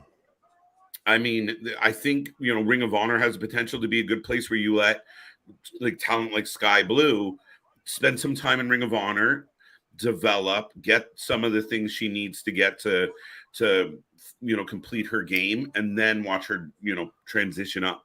Absolutely. But Ring of Honor has just become Dark and Dark Elevation light, I feel a little bit. Yeah, we got invaded by I was enjoying it for the first little bit, and then it got invaded by all the YouTubers. By the remainder of the roster here. But yeah. Oh, riot kick from Willow, blind tag, or not even a blind tag. German suplex from Tony onto Sky Blue. Yeah, Sky Blue's great. She just needs development, and that's time. Yeah. Right. Speaking of it, Bash says Sky needs some NXT training. Right. That kind of idea, right? Give her some time in front of the mirror, get her in some promo classes, just get better. She's a young kid. It can't be easy. Not at all, but it's still impressive as hell. We've got the spray paint out here. Of course. Hassan, what up? Loco, he's got a question for you. Of y'all up in Canada, how is Bret Hart's promotion? I couldn't tell you. I really couldn't. I mean, I was gonna say, are you talking about the Calgary Hitman? You're closer to me than Bret Hart. So fair enough. All right. That's kind of how it is. Yeah. And I mean, I don't hear much about it. It's an indie. Some of the early reports were that it was, doing well. So right. Sorry, Sky I can't. Blue I'll look into power bomb for the 1, 2, 3. Shit froze. Do I need to pause up or anything? No, you're good for now. Fair enough. 4-0. I like this. That butt blast from Tony. And then love it. Tony Storm, my future ex-wife. 2-2 says Todd. 3-1 says Victor. Boston says 2-2. Boss just still randomly throwing out, oh my gods. Damon 3-1. It's too bad Dark and Dark Elevation weren't used like NXT for not only in-ring development but character development. Yes. Touche. Tabernacle. Outcast win 3-0. Dale 1-3. Sorry. No, go. I'm just running through things. KJU Blue and Jade tag team. What the fuck? I was trying to think of something witty, but I didn't blue anybody that I know of. Pause. What's your? As I'm getting a Ricky Starks video package, so hey, at least maybe we get Ricky Starks featured a bit more. Or no, he's talking about the Owen Hart tournament here. So we're getting Ricky Starks shouting out and acknowledging that he's going to be in the Owen tournament. Who is? Ricky Starks. Nice. That is fucking excellent. Right. And we're still hyping up the main event of Samoa Joe, Jay White, and Juice Robinson versus CMFDR. What's your grade so far for the first hour of Collision? You go first, sir. Whew, I'll do it out of 5 because it's early. I'm going to give it a solid 4 out of 5 right now. Okay, a 4 out of 5. I was like, you were doing out of 5, so you're doing a halfway. Yeah, I'd be with you there. I could really say 4.5 of you can't. It's hard to say anything's perfect, but they're doing a damn good job of fucking trying. Right. But so I'm in commercial on Collision, and I've just got the logo showing up there for Wrestling Revolver. So we're still in an intermission there. Dun, dun, dun. Pause. 1.5 out of 3. Well, what the? So that's a 50. Right. So that's midway out of 5. Like, I was trying to do math in my head. Making us do math. Pages stick together. 2 out of 2, says Mike. Or are you saying you're 2 for 2? That now we're mixing it up. Right now we got way too many numbers going on. Right. We hear from the Acclaim next. Yes, absolutely. I will say I am enjoying Kevin Kelly and Nigel, just for the record. Oh, absolutely. Of the fact that I haven't tried to loudly overtalk the commentary this whole time is showing that they're actually doing their fucking job. They actually are selling the match. They're building the show. Right. So you are the scarf wearing aficionado. Mm-hmm. Do I need to? How do you feel about Punk saying, I earned this title, or I earned what's in this bag, and until someone comes and beats me for it, essentially. So it feels like he's egging on the dude rocking the other belt.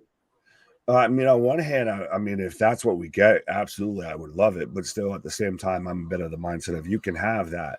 That is what I'm mad at. Okay. Of still everything going on with MJF still has its own vibe, its own feel, its own moving. If we're getting this unofficial/official brand split really here, and we're getting Collision's going to feel like a different program and completely separate of Dynamite, then that's fine. That's having Roman Reigns as a champion on one show and Seth Rollins as a champion on another show. And they don't exactly detract from each other, but I would love to see another feud between MJF and CM Punk.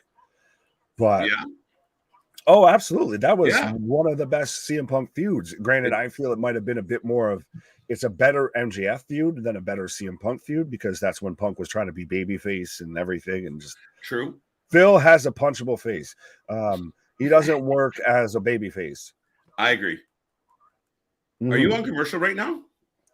I'm on commercial across everything, so okay, we can good. talk the people as much as we want. Oh, I had hope for a second. The only one who has hope around here is Damien. Folks, I will take a second to remind everybody we are back all through next week. You never know, we might pop up tomorrow. We haven't talked about it yet, but we got more coming your way. We're on the verge of Forbidden Door 2. We are on the verge of Money in the Bank 8, 9, 12. I don't know. We are on the verge of a whole lot of wrestling. So make sure you hit that like. Make sure you hit the subscribe. Be a friend. Tell some friends. We are trying to grow this to the point where it is just thriving, and we appreciate everybody being here, helping us pass 2K yesterday. So it is nothing but an honor, and I got Jeff Jarrett on my Collision TV. What is happening?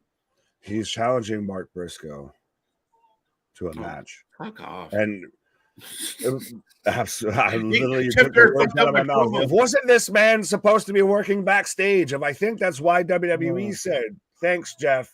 You can go on your merry way now. Listen, there's people out there that want Cody and Brock explained. I want Jeff Jarrett explained. I'm doing pretty good. Now, fuck off. Get him off my TV. I've got Shivani out here introducing the Acclaim. Oh, okay. The Acclaimed are here. But why did they need an announcement to an announcement here? The Acclaimed and Daddy Ass. Like, no wonder this shit's on a Saturday night here. We got Daddy Ass. But yes, folks, make sure you scissor that subscribe button. And I can't even get fully through that sentence right there.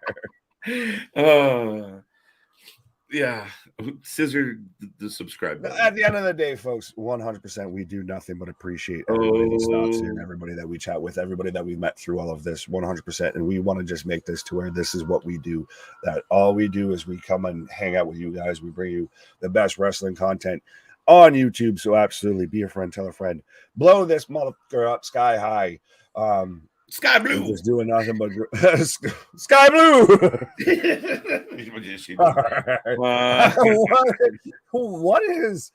What in the?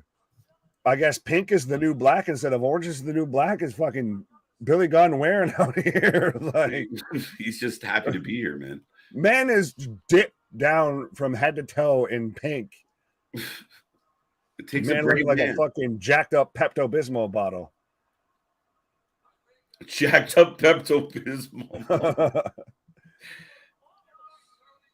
You look marvelous, Tony says.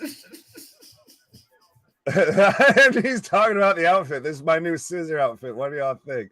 And I mean, I can't hate it because I mean, we did have Billy Gunn, the badass Billy Gunn. I can't knock any of this. If I sit there and copy the whole, ladies and gentlemen, boys and girls, children of all ages. So it's crazy to me that he could still, you would still expect him to have a fantastic match right now. Like literally, he Hulkamania's out of that pink top and has a fantastic match. You'd still believe it right now with him. Well, fuck, dude. Look at the rest. Like, okay, like when they have those reunion shows and shit, like, look at the rest of DX right now. You know, not one of them could go. Well, we haven't talked about this of the rumors that AEW TK is trying to get in contact and bring on Sean Waltman. Listen, I love Sean Waltman. He's a great wrestling mind. They would really benefit from him. I'm really nervous in a Tony Khan run company that they give him an open mic and just kind of tell him to go. Plus, I know injuries have plagued him. X-Pac, Sean Waltman's a guy I feel bad that I didn't appreciate. And I guess it was me being the kiddie smart at this point of I wanted Kane to chokeslam him as many times as possible. But I didn't appreciate him until after he was done wrestling. And now you go back and you hear him and his actual mind on when it comes to wrestling and look back at everything that he did is fan-fucking-tastic. Yeah, you even go back to WrestleMania 31 to like when the DX showed up to, counteract the NWO showing up for Sting and Billy Gunn's booking it to the ring and they're fucking 10 minutes before everybody else. Yeah, right? Dun, dun, dun. They're gonna scissor Tony Schiavone. Pause on a 4-way scissoring and Tony Schiavone. Tony Schiavone should just be a backstage fucking interviewer. Yes. He does not need to be on commentary anymore. He could be your Jack Tunney, your Adam Pearce, all of that. You think so? Would you take him serious? He'd serve a much better purpose than he's the fucking Renee Paquette Moxley good of just making sound clips when it comes to commentary. Tony provides nothing on commentary. So just make him a personality. If you still got to keep him on screen, make him your Jack Tunney, make him a backstage interviewer, all of that. Yeah, I mean, you're right as far as being an improvement, an upgrade for sure. I don't know if anybody watched Ring of Honor, but they let Tony talk for quite a while. This Thursday with Bibbins, they had a segment, and it got bumpy. It got choppy like the fucking lake on a windy day. Because all he knows how to say is, it's Sting. And yeah, that'll put some butts in seats. But anyway, what do we have here? Oh, TBS Open Challenge live next Wednesday on Dynamite. We have Chris Statlander versus Taya Valkyrie. So strap on and strap in. Of the TBS Women's Championship division is slowly surpassing the AEW Women's division. Or the AEW Championship division, I should say. Sorry. Fair enough. No, I'm looking forward to this match. I'm a little nervous, though, because you just brought Taya in, and you kind of did it in an awkwardly clunky way.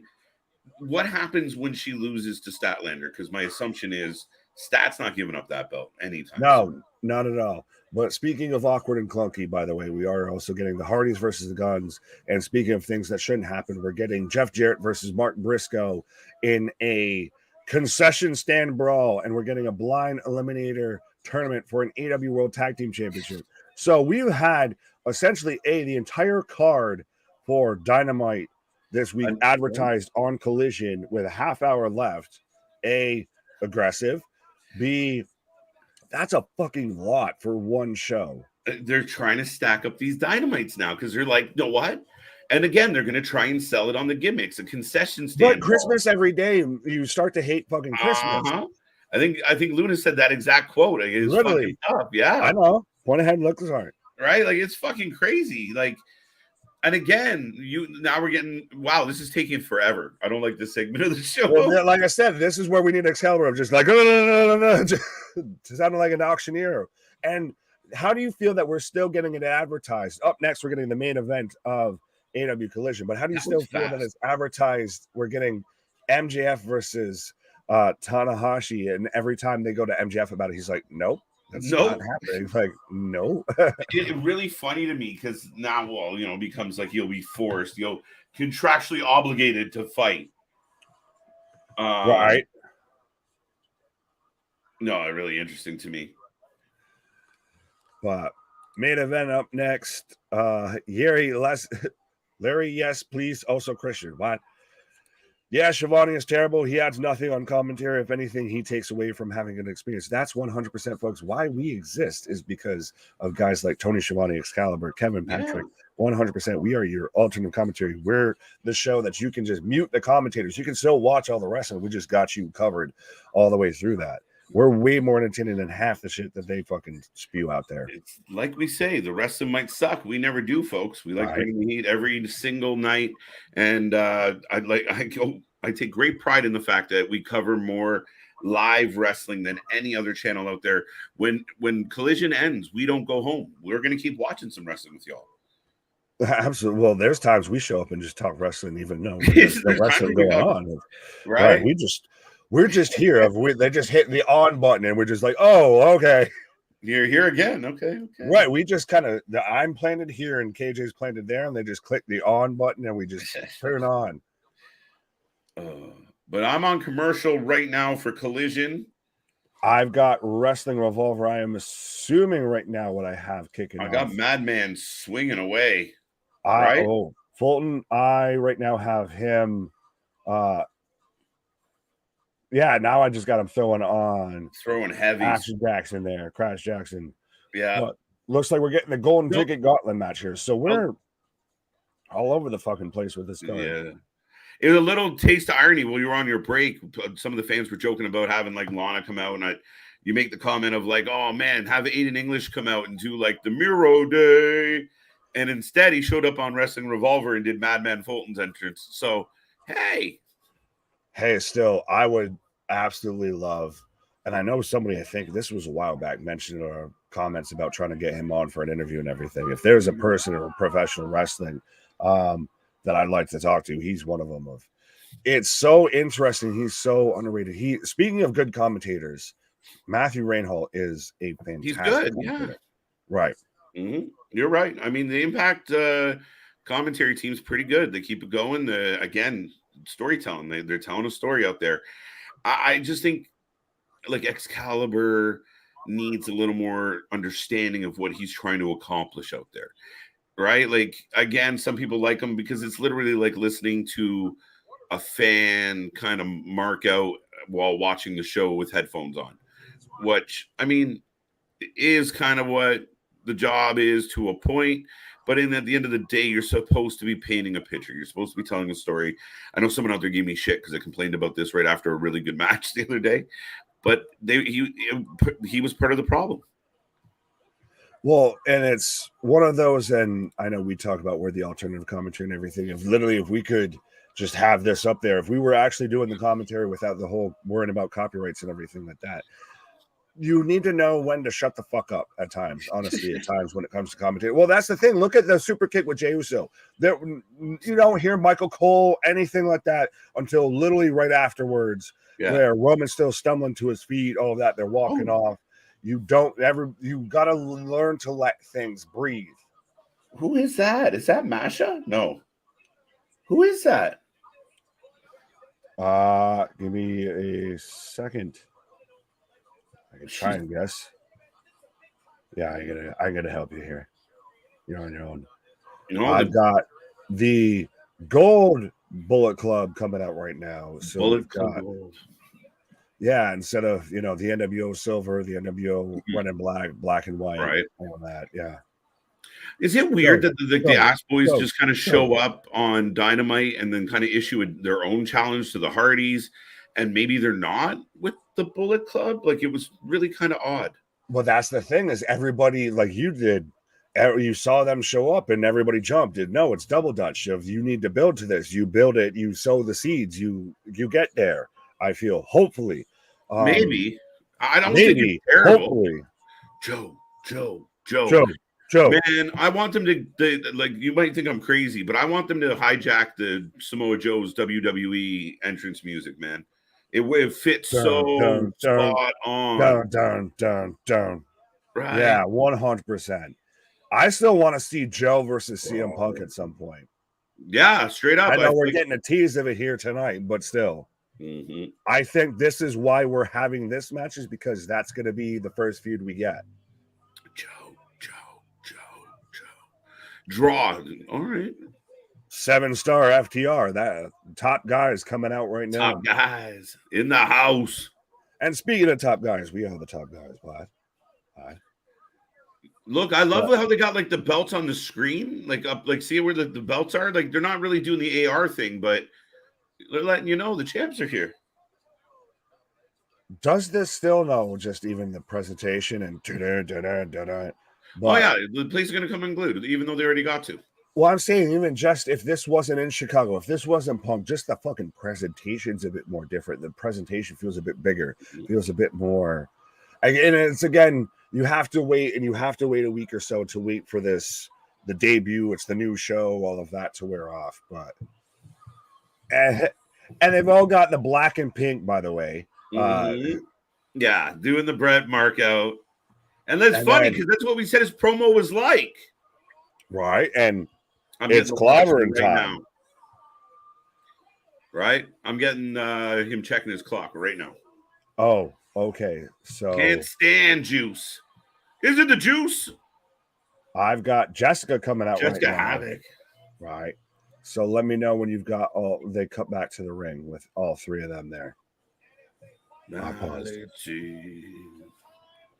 Yeah, like Mussolini. You want to shock the world? Right near the end of this match, the Bucks and fucking Adam Page slide into the ring and cost all of the shit. Shock the world. You will take every bit of heat, every bit of momentum, I feel, a bit from the bloodline storyline and just shift the whole narrative. Oh, you would. And listen, what would all the people that have been bashing Punk for 10 months say if it was like, holy shit, they're working together? What would they do? Right. Oh, let me know when you got them. We knew Punk on the apron with his arms up, by the way. Yeah. Yeah, we're good. You're good? Yeah. Okay. Still got problems. I still want that hoodie. It's a battle. It's a grind, Chronic. I feel your pain, bro. I spent a lot of money to avoid these headaches, but tonight's been a bit of a grind on my end. Blame. It's the one. What's the one negative you have when it comes to Canada versus the US here is that you can't watch Collision. If you got universal health care, all of that shit. Like, I think there's a few things that I could bitch about a bit more. Most nights I'm ahead on my stream. Right. But yeah, no, Canada's got to figure their shit out here. Especially when you're about to tour through Canada. Right.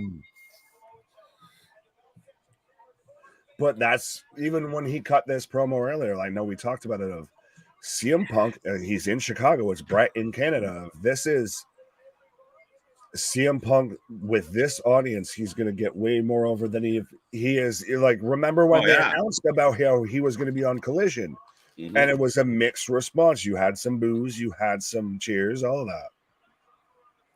Punk, CM Punk, CM Punk. They're chanting CM FTR, but it's so clunky of a chant. Oh, I just hear CM Punk. But artists saying, I got Punk joining BC tonight. Nah. Could you imagine he's the new leader of the Bullet Club? No, because it's not going to fucking happen.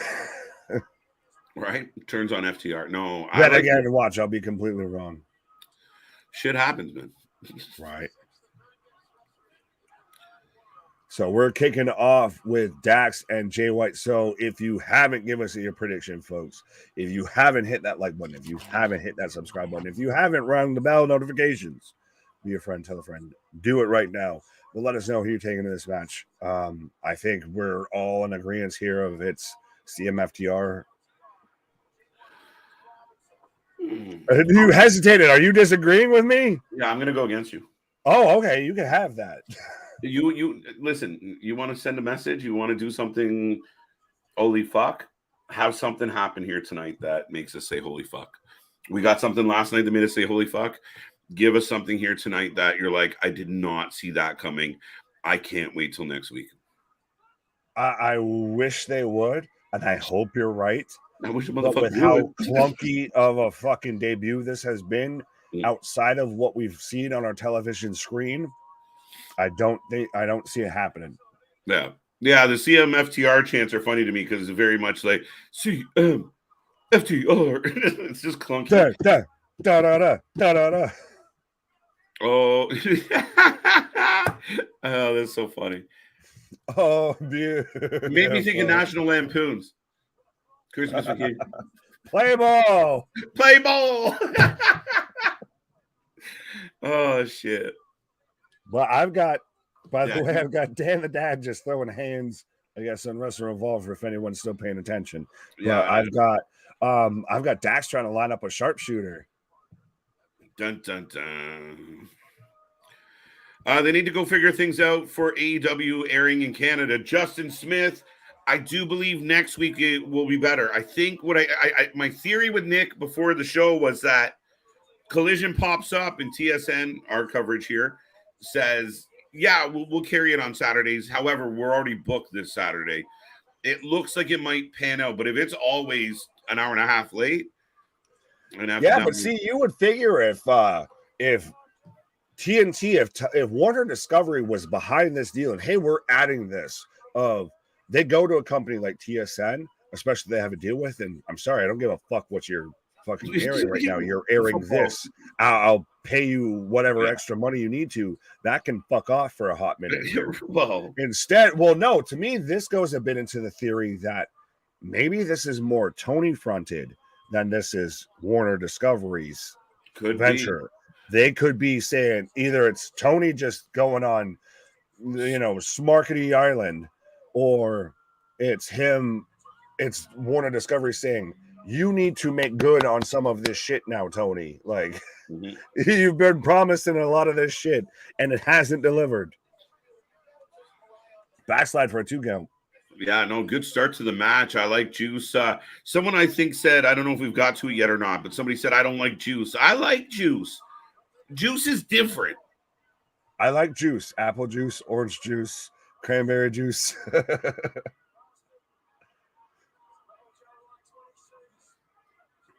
we go. Chef saying CM Punk looks a little out of shape. Boy, a little muffin toppy? I was gonna say yes. That's why he's got the pants, but don't you have to be in shape to be out of shape? So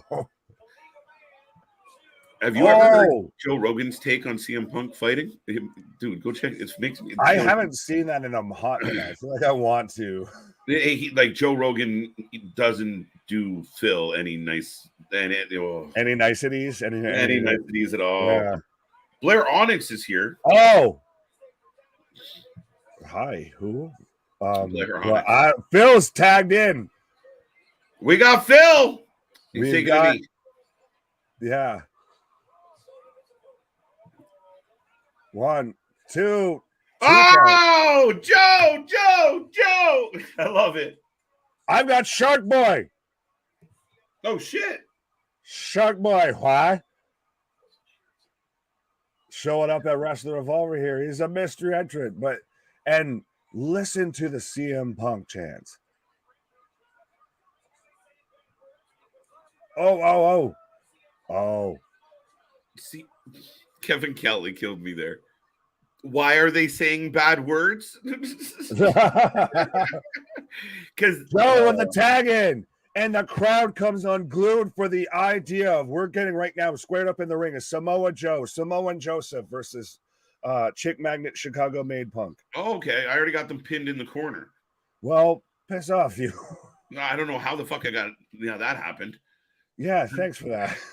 There we go. I've got picture in picture right now. I got a frozen frame. All right, so I've got a chin hold on Punk on Joe on the ground. So God bless Canada, as I've got I like it. Jessica Havoc and Shark Boy pairing up right now. Here you go. Victor Nash. Indeed, MJF has been looking a little limp lately. What? No, he's been looking a little bit like a fucking rotisserie ham with that fucking golden ass, oversaturated, fucking glazed. Of this man is fucking brown, like glazed and big, tanner than tan upon tan. Oh my god! I think MJF looks like he's in really good shape, to be honest. Oh, he's in fantastic shape. He just looks like he lives on the Jersey Shore with that fucking spray tan. CM Punk with the flex. Exactly right, C Money. What did C Money say? So I'm back to Dax and Joe right now as I'm in picture. I don't know if I'm ahead of you or behind you. The Muffin Man. The Muffin Man. Who lives on CM Punk Land? Right. Oh, fucking it. You're a monster. That's what the Young Bucks are saying right now. Literally picture that's the Young Bucks. That to like Tony Khan, and he's just taking like Larry and Ace Steel, just like do like with the legs. Oh, and that, folks, is how we've now fit a Shrek reference onto every stream, every show in like 2 months. Yeah, we're on this a Shrek heater right now. We're on a Shrek kick. We need to do a watch party for a Shrek movie. Man, these chops are brutal, and then the big kicks. Oh, I just got Joe clothesline and fucking. You see, okay, Dax. So Dax just he's kicking him in the face, and then Dax no sells him. Says, "Come on!" I got tagging to Jay White. Okay, so you're slightly ahead of me. Okay, I was like, I feel like we're talking different languages here. I don't know if I'm north or south. What an exchange between Dax and Joe. I love it. And Joe says, "Eat my fucking arm." Excuse my language, YouTube. But that's the thing is, if this is the roster, if this is what we're expecting to watch, if these are the people we're tuning in to watch every night on Collision, fucking the Friday nights and Saturday nights are going to be your can't miss nights of professional wrestling. Right. Monday Night Raw might come in a close third here, but this SmackDown and Collision are going to be your must-see, can't miss. But the good news, what's happening, what I like right now is, and it's kind of like back when you had the Monday Night Wars, Nick, of you legitimately have guys on Collision that want to prove that they're the best at this, that they knew what they were doing. They've been buried by EVPs. They're pissed off. They're here to prove a point. Then you got people on Wednesday going, oh, we got to show up and show out. We got to show them that Wednesdays are the best. So now those shows, like, they stacked last week. We already know the full card for next week, and it's pretty crazy. Like, it's forcing everybody up. 100% of iron sharpens iron, but I feel like on one hand, you have people out there, like, I won't say anything, but Wednesday that are out there with a fucking water pistol, with a super soaker, and, you know. So, yeah. You've got Collision that's out here of until someone can fill my boots. Yeah. These will stay on my feet. And I'm out. I'm the one in the world of counterfeit bucks. Yeah. Now, again, people are kind of getting into the mindset, and we've seen some people in our chat, and I've definitely seen it online already, where they're just wired to hate one thing or another. And if you close your mind off, you watch the opening of this show and you say, fuck, it's Punk, he sucks, I don't care, then you miss all the really good wrestling that happened after it, and you're not watching. The people that hate watch WWE are missing the good stuff that happens on it, and that's what I'm liking. Now, granted, you're right. If that's not your cup of tea, if the water guns aren't your cup of tea, if the parkour isn't your cup of tea, then here you go. You got Saturdays now. if you close your mind off of just naturally based, regardless of watching, of taking in what you're actually watching to certain things when it comes to pro wrestling, you're doing nothing but hurting yourself. Right. You're not upsetting anybody that's watching the product already. Mm-hmm. You're doing nothing but doing yourself a disservice. Yeah. Much like if you haven't subscribed to us, but is you're doing yourself a disservice of, I'm so close-minded to that, even though this is fantastic, that I have to hate this because I programmed myself to hate this. Like, no, just shut the fuck up at times and just enjoy wrestling. But that's the same thing as we still call a spade a spade. When it's bad, it's fucking bad. When it's good, it's fucking good. Right. Oh, the heels are in control. Miro versus Gunther would be a dream match. I like it. Chris, what up, by the way? MJF is just fined. Are you saying he's fine or fined? Like, yeah. Is he fine? Like, he's okay? Did he get a fine? Like, did he have a parking ticket? What happened? Is he fine? Like, you want to take him out on a date? What the hell? Right. 2 count from sorry, I completely got distracted by Alley Catch rubbing her here, kitty. TK, enough with the fake tans. Yeah, no kidding. Right. Whoever's responsible for spray painting the wrestlers aren't doing a very good job. They have because it's the fucking Outcast. They don't know how to do it. It's just all over the place. They're like, right. How do I make an L again? Oh, wait, I just do this. No, I do this. Is Dax bleeding? No. Oh, elbow drop from Philip Seymour Punk for a 2 count.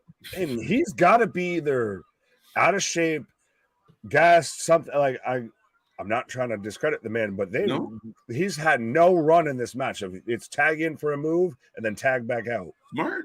I mean, again, you minimize it, right? I mean, I would rather Punk do something like that than be a Jericho and slow the whole fucking situation down. And True. You know what I mean? Like, play to your strengths. And there will come a night where he's got to get in there one-on-one with somebody and go full out. So, he's been off for 10 months, bro. You build up to when he goes full bore. Plus, you want the other guys to shine as well. The guys who won the belts back and never get to be on TV. Right. Nick, I'm making waffles. Well, are you using real maple syrup or using fake maple syrup? What? You can't use fake maple syrup, guys. Yeah, speaking from the Canadian here. This man's blood type is maple syrup. Right. This is Switchblade's first serious match in AEW. Not true. That's true. Ricky was kind of all right. Run, Ricky, run. Picture again. No. Yes. Waffle House Larry. Wait, what? I didn't get picture in picture. They called to it, but it never came. Whoa. Apparently, it's a good dog for me and a terrible dog for you because I've got picture in picture right now. Speaking of the Bullet Club, we've got the Gold BC on one screen, and I've got the ABC easy as 1, 2, 3 out here looking for the 1, 2, 3 coming out right now. Oh, this looks creepy. Ace Austin with I'm hoping girlfriend. But I've got Ace Austin and Chris Bay coming out right now. Ace Austin. Did I not see that? It's Zachary that's with Gigi Dolan? I thought I saw that online today. I was like, yes, that's been a thing of Zachary. Yeah, no wonder his ex-girlfriend freaked out. Son of a bitch. You can't compete with that wagon. I got a U-Haul. She's got an 18 fucking wheeler. I'm trying to figure out who Ace Austin's girlfriend is apparently here. I can't want to know. Right? I can't stand Hangman and the Bucks, but I still watch Wednesdays without having to blast them the whole time. Yeah, I mean, like I said, we talked about this earlier, guys. I don't love them either. I don't even watch their matches. I enjoy some of their matches. I feel them as characters, as believable people, as badasses, as this like world-renowned tag team that you can't miss. It's overinflated and it's bullshit and it's Meltzerized. You can keep that one. That it really is. That's more of my issue. The attitude, the demeanor of all of it yeah, if you like spot heavy matches, they do a thing. But when they, like I said, when they returned, where they make that pot shot at Punk with their new entrance, I clapped. It was beautiful. Right. Carry on my wayward son. Well, we're carrying on, I guess, from speaking of Punk, we'll carry on a little bit further through, the Midwest here. If I've got the Motor City Machine Guns out of Detroit coming out right now, so. Sorry, I tried to make it work. No, sorry, I got distracted by somebody in the comments that said something. Oh, go ahead. Yeah, I see. I don't even want to click it. No, don't. 6:05 as a start time. How would you feel if Collision was on at 6:05 on Saturdays instead of 8? No. 05. No. Honestly, no. Okay. How do you feel? Would you want it at 6 o'clock on a Saturday night? It's a tough sell, right? But I mean, for me, I'll settle with 7, but not 6. 6:05 might be a little too close to some people. Dinner time, right? But I mean, that's what it used to be. And the idea is you get people on a Saturday before they leave the house, and you eat dinner around the TV nowadays, so you can throw it on while you're grabbing some grub. If there's a hockey game on or a basketball game, you might get out of it before it gets good.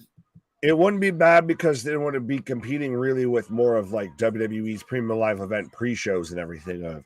It's you concede a little bit in the war here. So I've got Joe just throwing hands right now, but you concede a little bit in the war of step up in the fucking Pele cake actually. But you concede, you avoid being on at the same airtime as their premium live event. True. You instead get ahead of it and you get that viewership. You become the lead-in. Mm-hmm. Yeah, no, absolutely, right? Right. I didn't get picture-in-picture either. Well, screw you, Canada. Ringing return saying Punk turning on FTR. I don't see it. I feel like we haven't seen our buddy ringing in a while. Welcome back, sir. Our ears haven't been ringing. What? Yeah, right. Listen, I kind of want something. I kind of want a little bit of a fuck. Is this because though you're predisposed from Friday? You got to end on a big note. I want a cliffhanger, right? Like you just introduced this show, end it in such a way that people want to come back next week. You want to know what people want to come back for next week? And I think what you already did that with is that initial promo. There's so many fucking lines of literally. I'm sure I haven't done it yet, but I'm sure if you go on Twitter right now, that fucking whole promo by itself, or if not quotes from it, is just literally the trending thing when it comes to anything pro wrestling right now. Man, people were taking like every 6 words from Punk's ESPN interview and posting it separately just to get more clicks and likes and shit. Right. This is going to be no different, right? They're going to hack it apart and milk it for every. And then what kills me with so many of them is they hate Punk, but they love riding him to the clicks. Oh, absolutely. 100%. It's hate watching, like you've said. Thanks, Victor. What? You just said facts. I think about. No, I read it. I was like, I just missed what we were talking about there. No, I heard Bill in control right now. Actually, go to sleep. Are you sure about those? Yeah, that was very much a TBS thing. Everything was 05. Yeah, right. It's so weird, right? It's like, Jay White. Punk on fire. Up for the go to sleep. Punk looking good. No, am I being critical or too not critical enough? Sorry. What? Like Punk looks all right. You flying around? I don't know. Right now, I got. I don't know. Big spinning head kick from Punk onto Jay White. No, he got a little bit of belly pause, but he got a little bit of dab on going on right now. Going up for the elbow drop. Juice hangs Punk up on the top rope. That was a huge kick by Punk, by the way, before they got there. Oh, absolutely. It's the first aggressive move that he's done in any sort of fighting position. What was in the red bag that Punk had? Jake the Snake. Pause. Allegedly, it was the AEW championship that it was, quote unquote, never lost. He never lost it. It's interesting that he didn't pull it out and show it. Pause. Kind of did. Pause. He kind of did actually. That whole promo had Damien in his bag. He was just sleeping. He borrowed it from Jake the Snake. Oh, yeah, let's all pause on that. Dude, Jay White planted him with that Uranagi. No, I'm just asking which would you do in Prime? Who, what? Oh, wait. Dally-Pool, well, fair enough, but I feel like we missed something there. What did we miss? Sorry, I'm Irish. Oh, I love it. Well, we've been familiar with the Irish. Shout out Benny, shout out Scrags, shout out Jay Starnes. And I still think we've got a retouch base with all of them. Plus, we might see more Irish lads showing up on the channel. Yeah, listen, I mean, never apologize for being either one of those two things. Right, we're out here with the vitamins in the fullest. Punk up top with the elbow drop, and it looked like a sloppy jalopy. Dax throwing Cash onto the outside as 2, and they break it up. That looked so sloppy though. That looked like we're waiting and we're making time. Like we need to wait for Phil here. No, I thought that went really well. Like you mean the suplex into the splash into the elbow? I thought that was lovely. It went into the pin and everything because it just looked like we were delaying shit. And then Samoa Joe just here to pick the bones. I feel like they lost their mark a little bit there where Punk was like, what do I do now? And Cash went up over top, right? Yeah. Oh, wait, I'm supposed to pin him now? Why? Oh, yeah, shit. That's my mark. I got to do right. This. But I'm okay with it. And Joe just throwing hands right now. And honestly, if I'm me and I'm watching this match, if I was watching a match, if this was CM Punk versus Samoa Joe wins in my eyes. Samoa Joe wins. Boss Monster, I believe you, bro. Right. Punk had a steel's contract in the bag. That's why it was so heavy. I've never lost this. Right. He's been hired for Coquina Clutch that cut the Hajime. Larry was in the bag. No. Larry was on his shirt. Andrade, welcome. Oh, and Jay even choking out Dax. So Cash, you gotta break it up. Juice is grabbing at him. So is Punk gonna tap? Is Punk gonna pass out here? He's down on one knee. You got the Kata Hajime. He's rolling him back. The Coquina Clutch. He's got it. Punk with the wide eyes. Oh, Dax with the tornado. Look at Jay White and fucking Dax. Oh, Cash came in like a wrecking ball. What a match, guys. I'm okay with this. That was good, but it was a bit too convoluted. All right. It's a trios match, man. What else do we expect here? Oh, we need some. Yeah, I said we'd get back to that. We're in the middle of something. Enough. We'll get there. We'll get there after this match because, goddamn it, this is good. Right. By the way, we have Motor City Machine Guns versus the other BC on Wrestling Revolver, and I apologize. I don't think we've called a second of that action. You know what's unfortunate? Because right now it's Motor City Machine Guns against Big Rig! Go to sleep on Juice! Got that night juice. Yeah, I'm just going to take this out. 1, 2, 3. And CM Phillip Brooks picks up the win on the main event of Collision, and could have been better on the back end. You started off good, started to lose me. Big Rig, go to sleep. Interesting. I feel like Phil looks a little frail nowadays.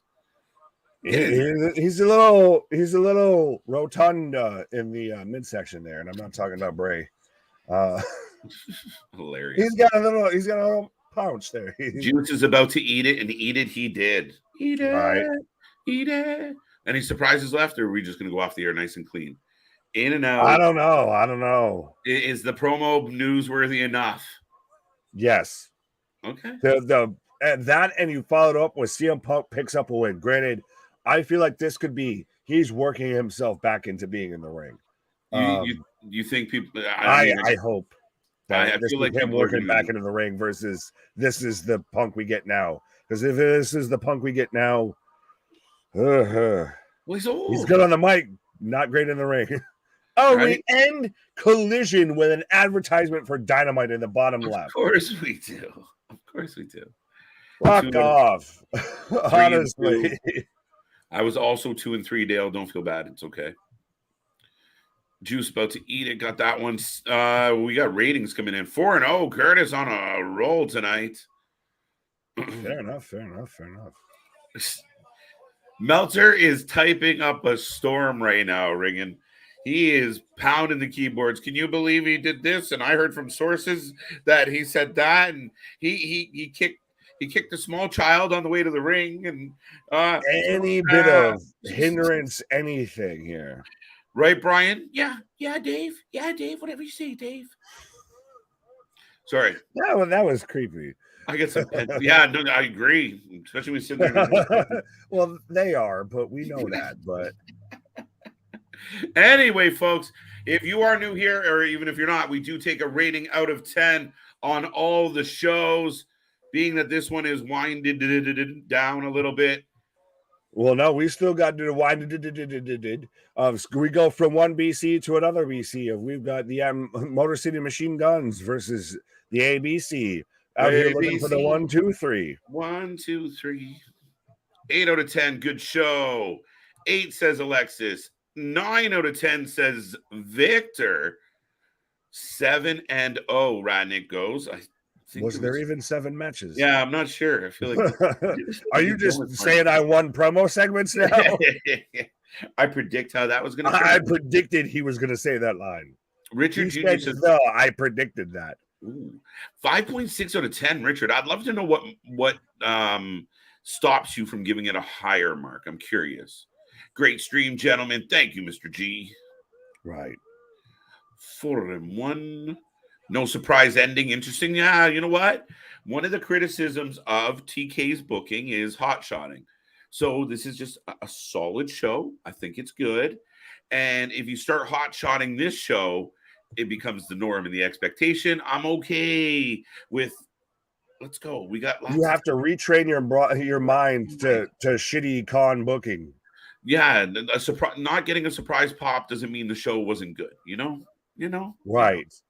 It's one of those. Just because you didn't get a Christmas present today doesn't mean it's a bad day. Right. Exactly. So I am a little surprised. I thought maybe there'd be a little more of a oh shit. Tune in next week. But again, I can't be greedy. I mean, from start to finish, that was a solid program, and I was pretty content with that. Nick, 8.5. Okay, 9 out of 10 for Collision. Now, is this? I don't want to say recency bias, but debut bias, CM Punk returnee bias of, in the sense of like, I still want to hold out and see as far as like tonight was great. I want to give tonight a super high rating and everything.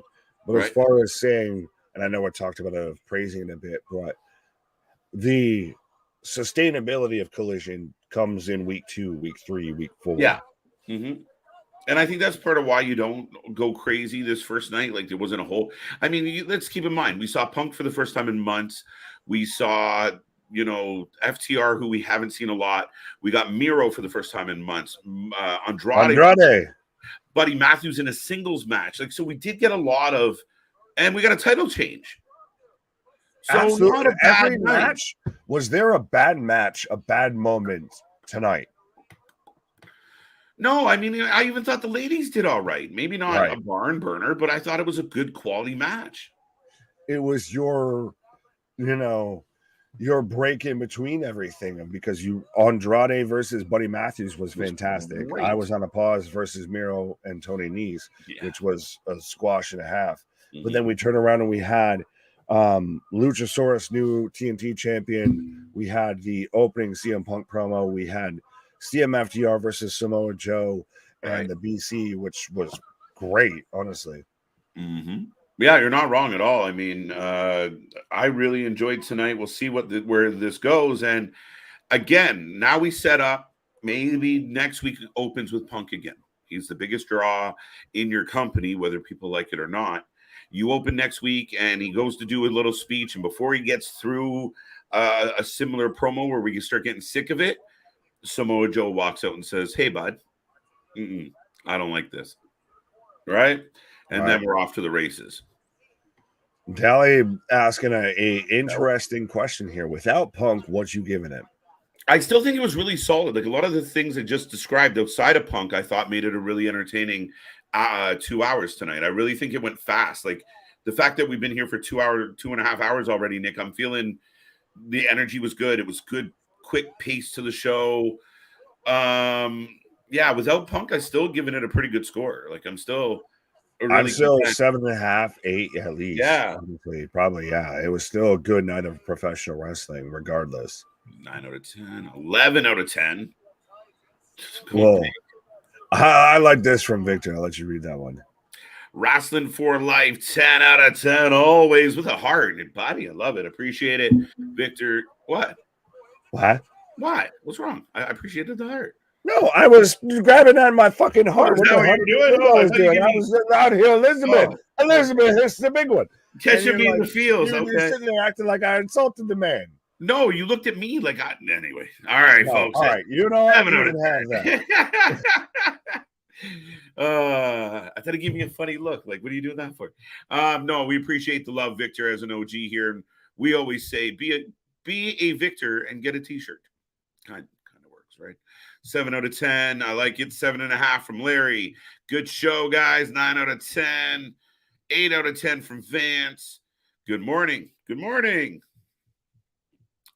1 out of 10. Matt Hale. I would love to get your take on 1 out of 10. I love it. I'm really curious. Chris says 5. Chris, I'd also love your feedback. I know you're a guy that's been in our chat a lot. I'm curious why you think 5. It's so low. 8 out of 10. Okay. 9 out of 10. Like the vast majority of people seem pretty content.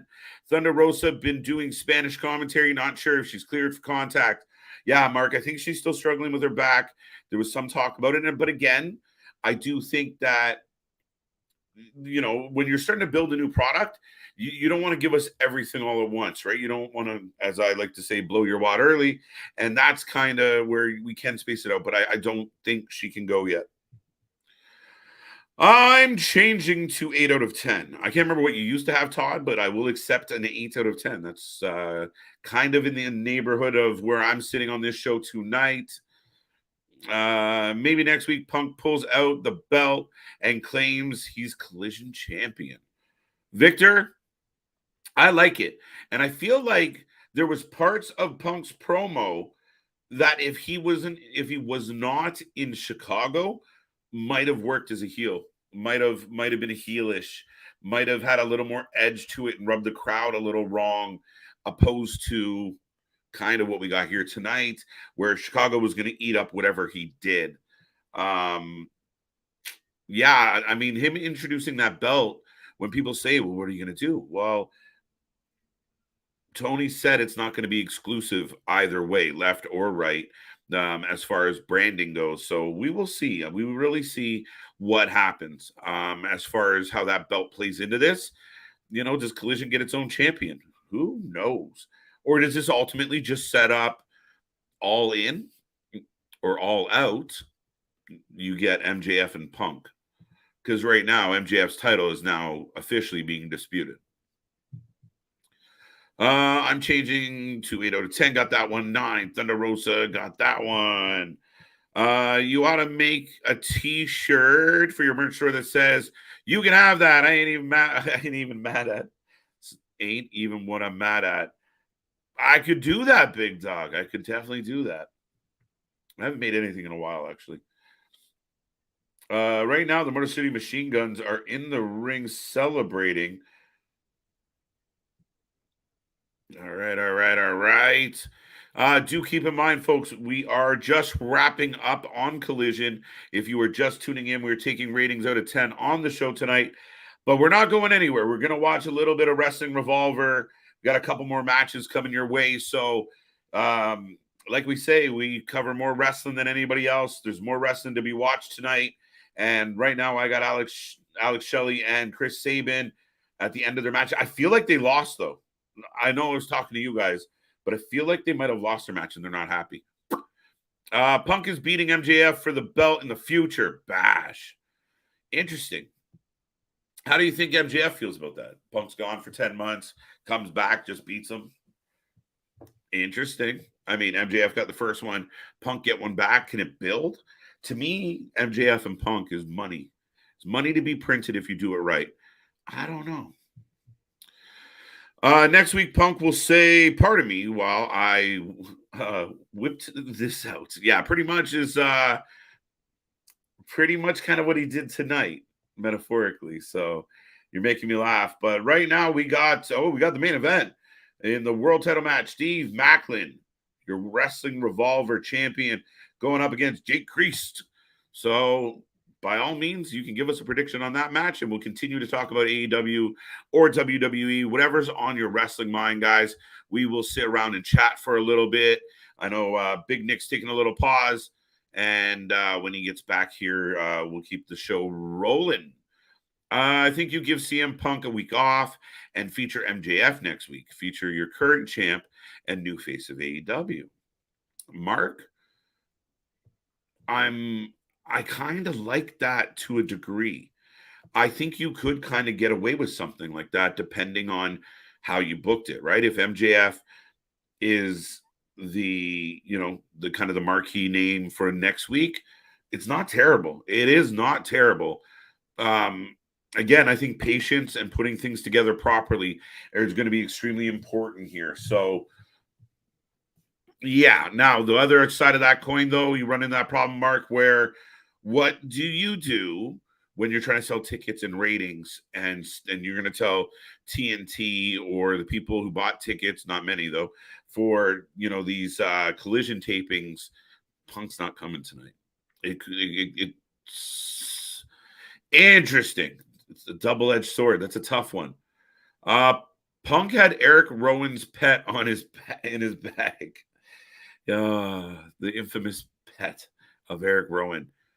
Eric Rowan's the guy I would actually like to see back in wrestling. I don't know what he's up to, or if he's trying to be more involved. I saw him do some independent bookings, but yeah, I mean, with Daniel Bryan being involved in some of the creative on Collision, could Eric Rowan fit in there somewhere? Could he go back to WWE? Could he be involved with a Bray Wyatt who's apparently coming back? I don't know. But what can I do after tonight?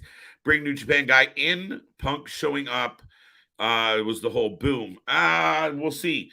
That's the challenge. And Joe, I know we don't always agree, but that is the challenge here is, okay, so if Punk opens the show next week with the big old speech, yeah, it might not work so well. What is your plan? And that's what I think. You get the first one out of the way. Okay, boys, high five. We did it. Where do we go from here? Like we talked about earlier, show 2, show 3. As you start to travel away from Chicago, how does the crowd react? What is the energy? What are the viewers like?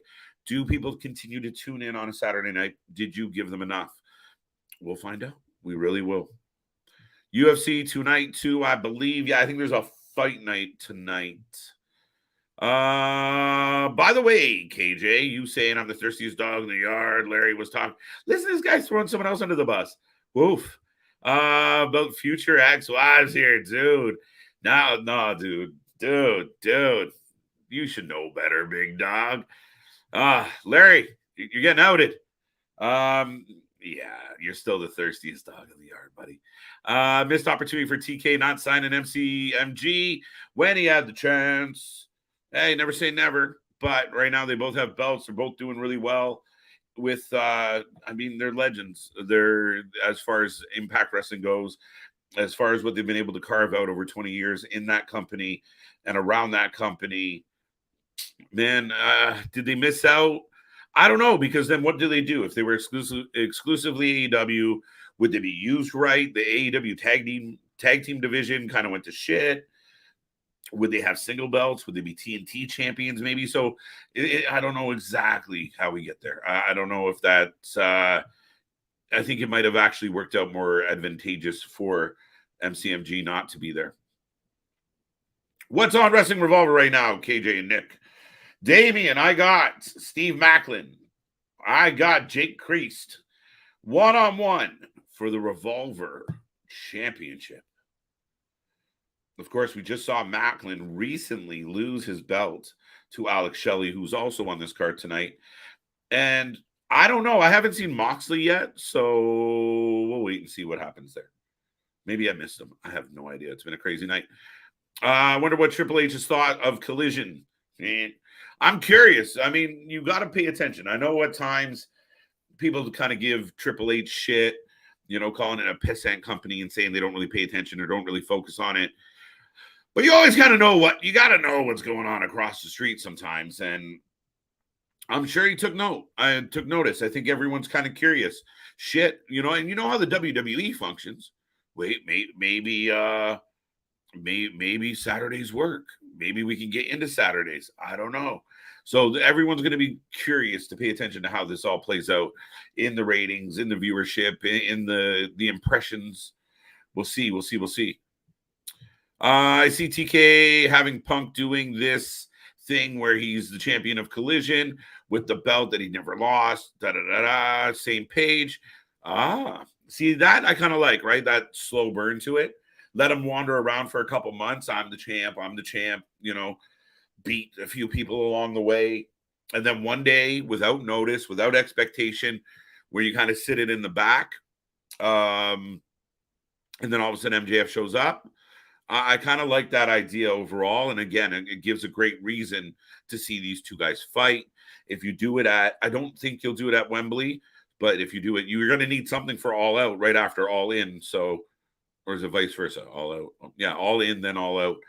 You're going to need something for All Out. So maybe it's a case of, I don't know, is Punk even allowed in the same building as the Bucks? Like, are we going to see them on the same pay-per-views? Are we ever going to see them on the same Dynamite? Or is part of this whole thing that, does Punk have a restraining order? Can he not go in the building if the Bucks are there? I don't fucking know, guys. It's really interesting. Best beard in wrestling. No, I'm just kidding. Best beard in wrestling. Ivar's got a dope beard. Oh, are you talking about? Well, plus, I mean, I just mentioned Redbeard. I mean, he put it right in his name. So, who else got a really good beard? I think those are two of the biggest ones.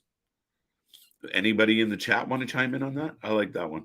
They're going back to Toronto. No way they don't have Punk there. Yeah, you got to have Punk there, especially, again, you're having trouble. Now that you've seen that Punk's in the building, you might see a little more uptick in the ticket sales. You might see a little more from the fan base, a little more faith, right? And when you first hear the reports and the rumors, again, wrestling fans are innately skeptical of fucking everything now. It's just a skeptical, jaded fan base in a lot of regards. So you need Punk. If you're going to move the needle, you kind of need Punk. You're just about to have Forbidden Door in the same fucking city. It's, I imagine you're going to see Punk not competing, but definitely involved. The ring announcer said Buddy Murphy. Did he? I might have too. I missed that if he did that, Bash. Triple H ain't watching that. Dude's probably having a barbecue somewhere with Steph and the kids. True, and I don't think he'll be watching, but you gotta admit he's got to have his finger on the pulse. And too often there's too many coincidences of like, you probably caught that. But was he sitting around the TV all like, oh, I got to see this? I highly doubt it, but I'm sure he, whether it's the people around him or just on his own accord, he's going to be very aware of how tonight played out. I thought going pitcher in pitcher back to back during the main event hurt the match. 9 out of 10, Kenny says. A very interesting take. I didn't get pitcher in pitcher, so I'm sorry. Joshua says, hi, I'm back. Welcome back, Joshua. How you doing? I don't think Punk is going to be at Forbidden Door Facebook. I don't think he is either, to be 100% honest with you. unless it is something like Kenta. But again, apparently that's a little bit apprehensive. Steve Macklin for the win. Good show, Damien. I got Macklin as well. But right now, both men are fighting outside the ring. Jake Christ gets dumped into the audience. Holding on to his knee. KJ, just a thought. Rowan attacks all of Schism. Says, just doing a favor. Larry, that's a good thought. That's a good thought. I'm all for that. I think we could do with less Schism at this point. I really do. Apparently, Chris Hero was backstage at Collision. I read these reports. I was going to say, speaking of less Schism, but speaking of heroes. Oh, see, you went positive with it. I went negative. Wait, what did you do on your break? Anyway, moving on. Schism everywhere. So who do you think will win the women's Money in the Bank ladder match this year, KJ and Nick? Becky. Io. Yikes. I like it. I like Io. I think Becky. It's funny. Oh, go. It's funny that you said restraining order. I don't know where we said restraining order. I did. I was talking about, is Punk allowed in the building? You know, is it legally not like you can't go within 100 yards of the Bucks? Like, well, I don't know. I saw this while I was on my pause, so I had to comment on it. Of Bucks changed their Twitter bio to, if it was 2018, we would already have counterfeit Buck shirts available on Pro Wrestling Tees. So they very much were paying attention to every fucking thing, every bit that he said. What I find ironic is living in your head rent free, and I feel like they've allowed someone to move right inside their kitchen. This is where you need to realize, no, you never let people live rent free in your shit. My shit is high end penthouses. If it costs bucks, it costs counterfeit bucks to live, in my head here. And if we want to be real, the whole t-shirt gimmick thing, even with the Hot Topic when the Bucks got in there, you know what? It was a cool t-shirt. Most people that bought it didn't fucking know it was a wrestling t-shirt. It was just, what's the Bullet Club? Let's buy it. And then they just kind of ran with it for so long. Again, to me, it's just a little petty. Let's just say less. Don't acknowledge it. You can get your little digs in on Wednesday, but now we got intercompany fighting still. It's got to lead to something, Nick. That's the thing is, I feel in the name of WCW, it never will. It never will. It's one of those. It's going to be one of the great professional wrestling what ifs. You think? Like, see, I think that's where we end. You really think when whoever so-and-so, whichever career is done first, anything like that, whether the company is done, careers are done, what have you, I think at the end of the day, we never get the payoff with this storyline that we could have, should have, would have had. And it's nothing but money left on the table. Right. Yeah, I mean, it's too funny, man. I think at the end of the day, this whole scenario. So what are we going to go for the next year, 2 years, year and a half, 3 years, 4 years of just them pot shotting at each other from a distance? Yes. Because that's what they've been doing. They've done it already for 3 to 4 years as a fucking company already. So why change course? That's insane to me. I know it's insane. It's insane to fucking everybody, but that's what they seem to think fucking works. Like, it looks so like, okay, so Punk has been sitting at home and listen, everyone's watched the Elite get their little pot shots in their turn. And it's just crazy to me. Like, oh, wow, we were on, we had our own t-shirt on ProWrestlingTee.com and like, come on, bro. Right. Well, it sounds so childish. He's not only a great professional wrestler, he's even a greater human being. He's talking about Hangman Page literally minutes after the ESPN interview comes out. Literally, you had nothing to bitch about. So you found something. But this is where, like, Tony needs to sit down with his EVPs and explain what they're doing is detrimental to their business. But he doesn't see that. That's the thing. I guess it's the beat the drum here on this and everything. And as I see some comments that I want to get to and everything, but it's one of those that literally at this point, Tony doesn't realize this. He has to. No, he fucking doesn't. Like it's one of those. It's as much as it is. He has to. You'd be baffled, and that's why it's so hard to comprehend. Is because he still fucking doesn't. Like, is he the good doctor? Like, he just doesn't register. Like, I don't know. Like, to me, he's Dr. Nick. He just doesn't know how to diagnose shit. We say that all the time, Larry. It's been put worse, so I'll accept that. Right? That's one of the.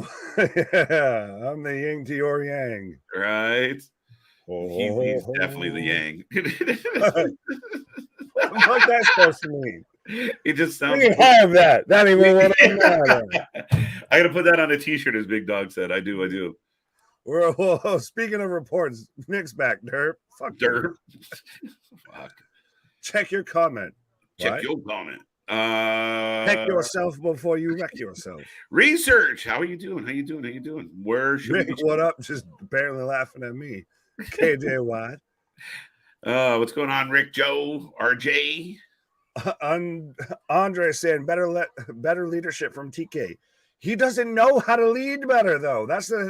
It's inexperience. He's growing. He's learning. But no, it's one of those of everybody expects that Tony has this master plan, that he's fucking smarter than everybody. No, he's just fucking dumb, and y'all just don't want to admit he's fucking dumb. It's hard to tell the billionaire to his face. Like, hey, I'll tell you. Hey, Tony, come here. Come in real tight right now. You're fucking dumb. Right? You see the press conferences and shit where, like, Dax. The press conferences are just fantasy land for him. They mean nothing. They are literally just placating fan service, mark service. They are a wink session for Tony Khan. Keep writing our checks. No. But the thing is because he just pays people to fucking say nice things and to fucking like him. He has money to throw around. So I'll just pay you to say nice things about me, right? Right. No, it's kind of the way it is. Like I said, there's wrestlers and people that I respect who I've watched wrap their arm around Tony and go, you're amazing. He's a genius. He really is a genius, guys. Like, he thought of music, and that's why we got hot. No, you guys were the best tag team in the fucking world. Changing your song didn't, but there's Dax telling him, yeah, it was the song. Yeah, more money. Cha-ching, cha-ching. He's like the fucking Al Bundy of wrestling. Just well, and it's so interesting because you look at even like a guy like Kazarian and like his comments of he was there at the foundation of AEW. Jake Chris with fucking super Canadian destroyer off the top rope as Cage is going to take a pause for the cause here right now. You do that. Speaking of Canadian destroyers, Cage is taking a pause for the cause.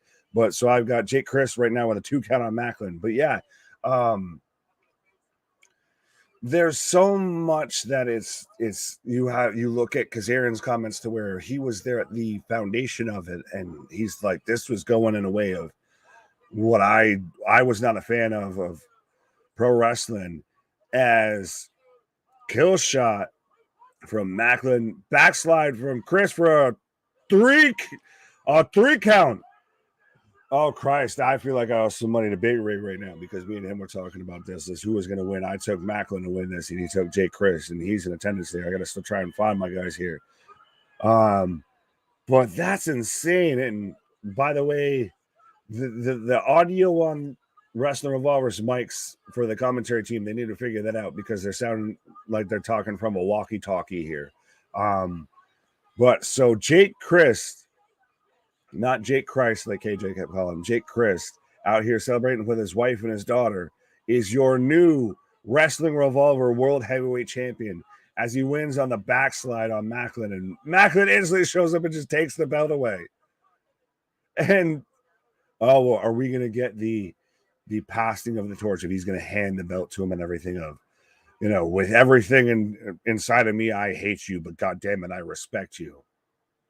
See, that's the thing is I think Macklin's getting more involved with Impact. We've got the match setting up between him, Bully Ray,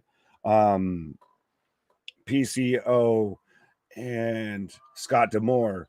So I think he's becoming more of a prominent fixture in Impact So him dropping the belt. You got what the? Oh, Matt Cardona! Oh, you couldn't have the indie god. You couldn't have the Indianapolis Jones type of show without the indie god,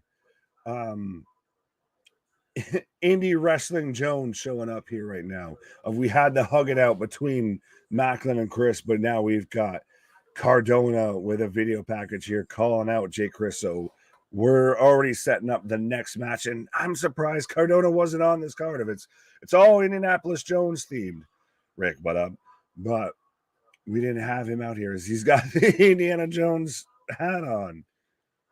Yeah, Cardona should have been here. This should have been. Oh, I don't know if it should have been a triple threat, but anyways. So we've got Cardona calling out Chris already after he just won the belt. Now Larry, spray him with Listerine. What are we talking about here? What? Doctor, I don't know. Yes. I would love to see Tony Khan on South Park. I feel like there's videos that have been going around.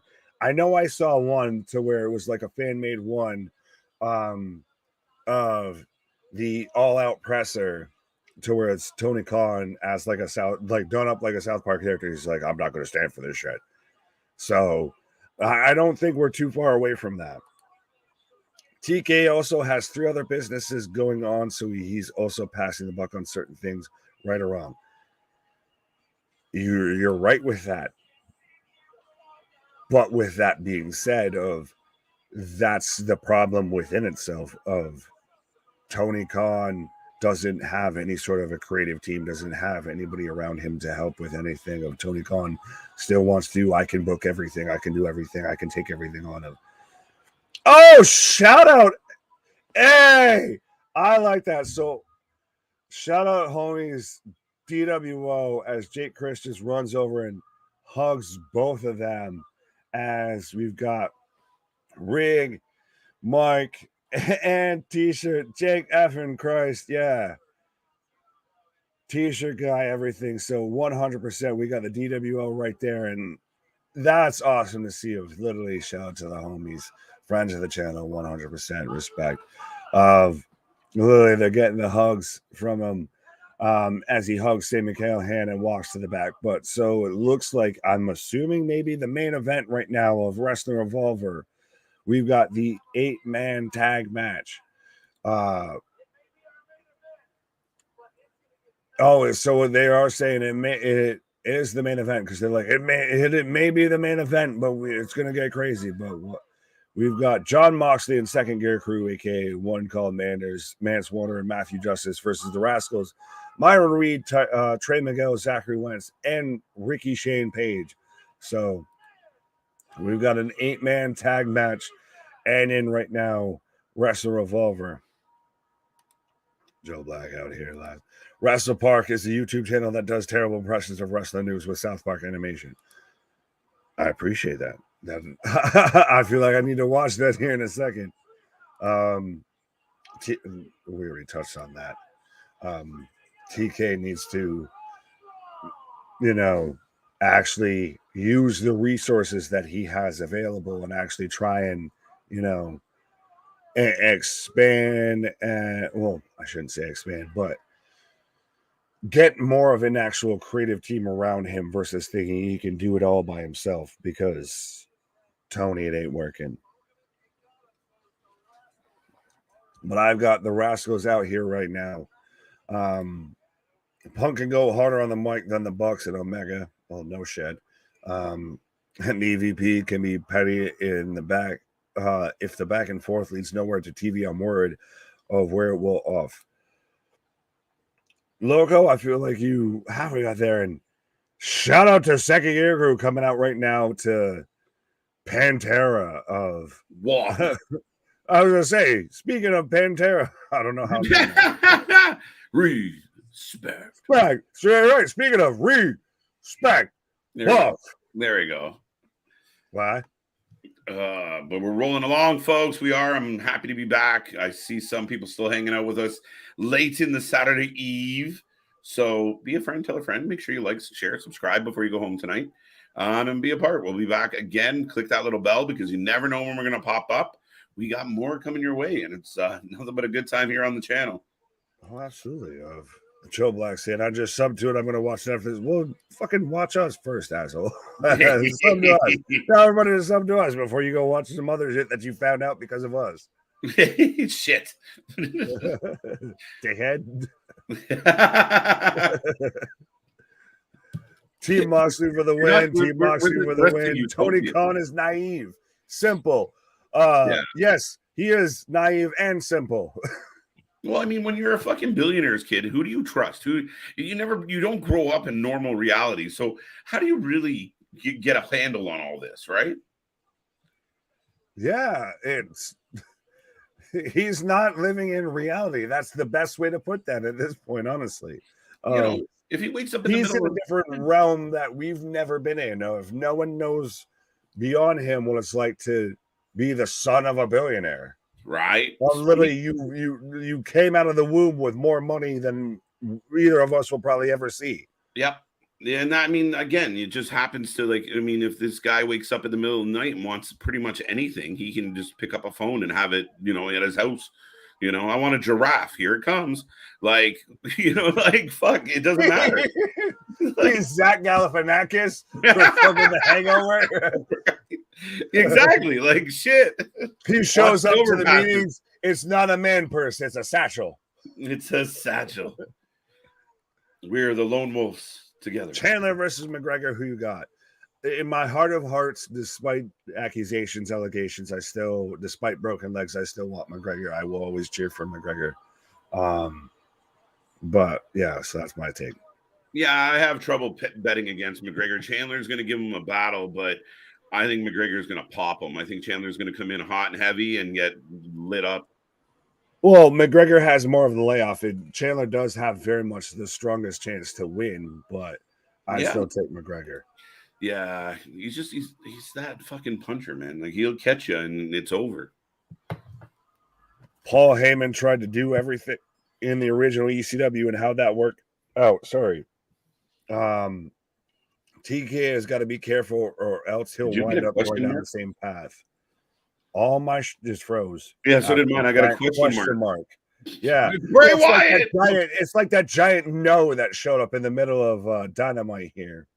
Has anybody talked more about that? I mean, we got a giant no. Then I saw someone. I thought it was just a random. I thought it was literally some fan made shit. I thought it was, and then the more I saw and went into it because I wasn't here live, obviously, and everything. No, that literally happened. If it's not Bray, it's not. It's unexplained. It just happened. No. All right. Even the DVR just said no. Yeah, now we got a question mark on our TV. So yes, again. What the? Let me in. On Wisconsin, on Dasher, on Dancer, on Prancer, on Toronto, on Ontario. There's such a thing as normal reality. What? A big dog. There's a loaded answer. Reality is what you make it. Exactly. But again, it's a different reality when you're, a billionaire's kid. There has to be. It's just not the same. When you're born with a silver spoon up your ass and you didn't ask for it. Right? Where do you think they got the golden shovel, guys? Todd, a big difference between being bought and then going down. Pause. Yes. I don't know what we're going with, but it's hot out here for a pimp. All right. Whoop that trick. Whoop that. Going all Southern Flair. Whoop that trick. I am read it again. What? Okay, I just subbed to it, and I'm going to watch it after this stream finishes. Fair enough. There you go. Doesn't mean I can't pot shot you, my guy. It's all love. This is nothing but hanging out with your brothers and everything. Of frames. This is. I'm watching it in slow motion right now. Yeah, but there's no audio, by the way. No audio, and there's like 10 guys beating the shit out of each other, including right now Trey Miguel getting chopped by Moxley. Who would have thought that? The camera's taking. So we are on the way with the 8-man tag, and again, I feel like they might have overstayed their welcome here. Literally, the video's all choppy to shit. We have no audio, so we are your audio right now for Wrestling Revolver. As I've got. Is Zach it ironic that, sorry, almost minutes after the end of Collision, we have John Moxley walking out on a Wrestling Revolver show? It's just a little, it's more ironic than anything. Yeah. What a coinky dink. Wait, hold on. I get what you're saying, but I disagree about the draft delivery in the middle of the night because of logistics. I don't think DK can even get that. I'm telling you. Literally, the man took. I agree with you, but he couldn't get a draft. He called. Wait, but I mean, imagine TK wakes up and in the middle of the night and he calls the nearest zoo and he's like, "Listen, for a few million, just send it on over. I'll give it back." He's just wiping his face like he just ate powdered donuts. That's got to be what happened there. One other thing, Tony Khan hasn't paid his dues. No, he snorted them. Oh, dude. Accusations. Listen, Nick and I have said this multiple times on this channel that TK had as much wrestling booking experience as we both did leading into this. And I would even argue that I might have had a slight edge on him. And Nick's done enough video game playing that he might have a slight edge on him as well. Seriously, there is, again, if he wasn't a billionaire's son, we wouldn't be talking about Tony Khan. I love the fact that this guy was a diehard wrestling fan and took his inheritance early, which is amazing, and used it to buy a wrestling company. But he's learning on the job, guys. He really is. And the hardest thing he's dealing with is people management. He can't do it. That's why there's so many reports of, Tony didn't want to re-sign me, so he just stopped answering my phone calls. He sucks at confrontation. He can't say no to anybody or anything like that. And speaking, I guess, of sucking at things, I'm just looking at the fight chat right now on this. So stream cash or just my internet? What happened? As I've got a giant question mark on my screen. You have problems when your icon shows the question mark. It's back, but no sound. Yeah. I'm blaming the DWO. Well, did you see them? They got the hugs from the fucking new Wrestling Revolver World Champion there. Jake Christ, not Jake Christ. He's Jake not Christ. Jesus H. Christ. Jake H. Christ. Never mind. I was gonna head a joke. No, you're fine. I'm saying I still see the sound guys. Fix the sound guy. Fix the sound. Oh, back body drop. They're only on the hard cam right now, and it's really hard to follow the action because they cut away, but there's still no sound whatsoever.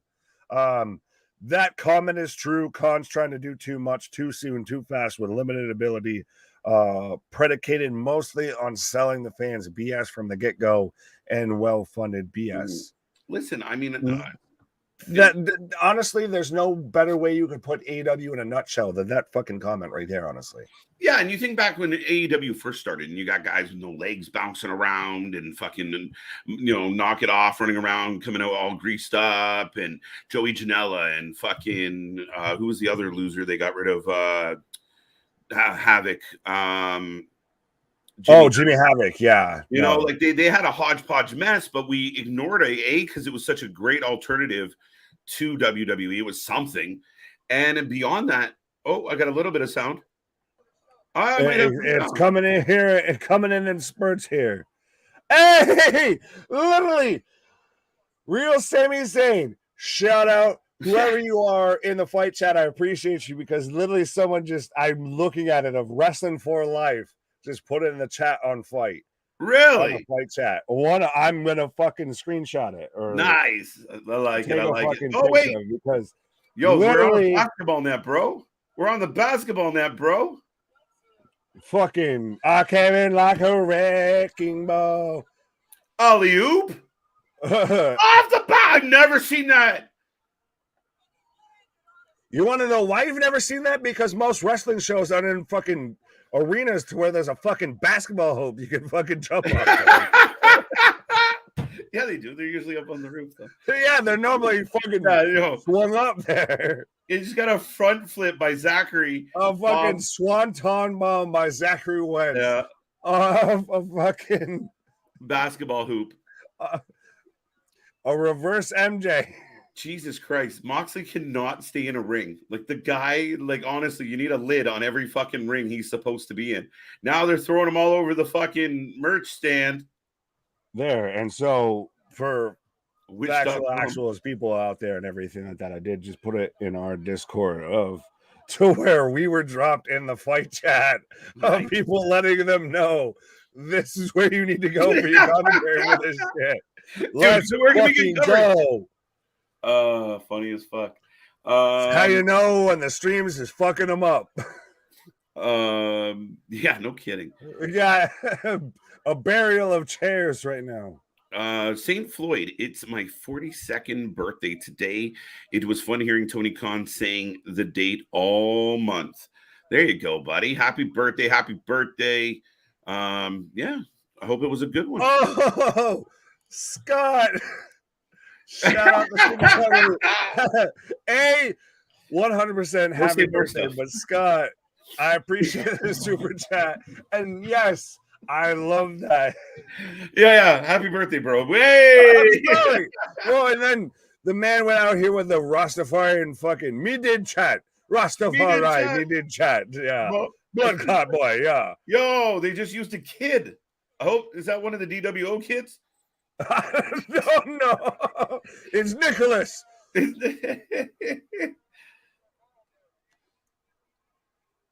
Man, it's literally the commentary is like, would you like fries with that? Upsize. I didn't want to try that, but I don't want to fucking scream in people's ears. That fucking bro. Thank you, Scott. Listen, that was so good though. Right, the $2 super chat is, you've been nothing but generous in your time as a fan here. We greatly appreciate anybody that even gives us a nickel. And yeah, give us a dime of your time, 100%. I appreciate it, but to do that, that's fucking amazing. That popped me, and then I can't do what you did there, but we got, Thank you. Go ahead, do it. Would you like that for your combo? The Jack in the Box. I want a yak in the box. Oh, now we got. You want a yak in the box? We're down to like 22 people. Like these. I don't give up anymore at this point. I'm just dying. We just hang out. I'm out here, Elizabeth, again, like I was at the end of Friday night. I might need CPR and an oxygen mask. Right. We were out here with. They sound like literally like Sierra Hotel Indigo Lima Delta. Tim Hortons, yeah. One absolutely. Do you want a Timmy? What it sounds like.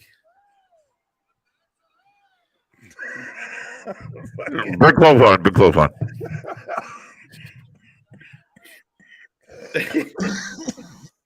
Yo, where's your choke button? There you go. Oh, I can't. Oh, there you go. I killed Nick. You want fries with that? Yeah. Diet Coke. No, too ridiculous. And then yeah. and then well, I've got someone from this match fucking looking like he ate a fucking raspberry pie. Right. At least Mox hasn't gotten color yet. Is that true? You'll come back, please. It would be an anomaly. Mance Warner is gushing. Oh, by the way, did you see Mox challenged not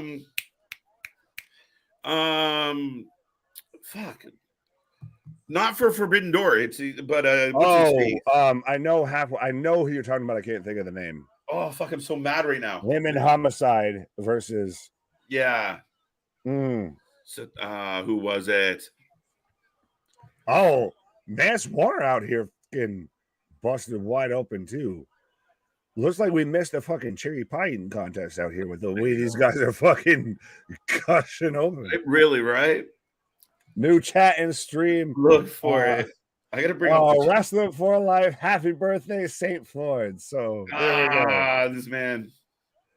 Scott's out here. Literally superplex from Mance through a door. To one half the roster. Bridge. Well, 100%. But I appreciate Scott because this man is not only commenting in their chat, he's commenting in our chat and letting us know. Go look in their chat of how I shutted you guys out in their chat. It's funny because I can't see the chat. Well, fucking blame Canada. God damn it. They fucked up Collision, so you can have that. That even what I'm mad at. Actually, that is what I'm mad at. Yeah, right now it is. I had a battle tonight. They better figure their shit out and get some licensing done over here in Canada. I hope this is not the way the future for Saturdays, because you might be Saturdays with Big Nick. I spent a small fortune to be fucking on this shit, and Tony and the country have let me down this particular Saturday. Made it a grind. Right. Where is Collision at next week? Is that Toronto? Yeah, Toronto. Oh, fuck. Man's just got chucked through a door. What in the fuck was that? Was like that's not even a frog splash. That's like a suck it splash. That man just literally just hit the taunt and then fell. That's when you can't do a belly flop, like when you go to do a dive and you accidentally belly flop instead.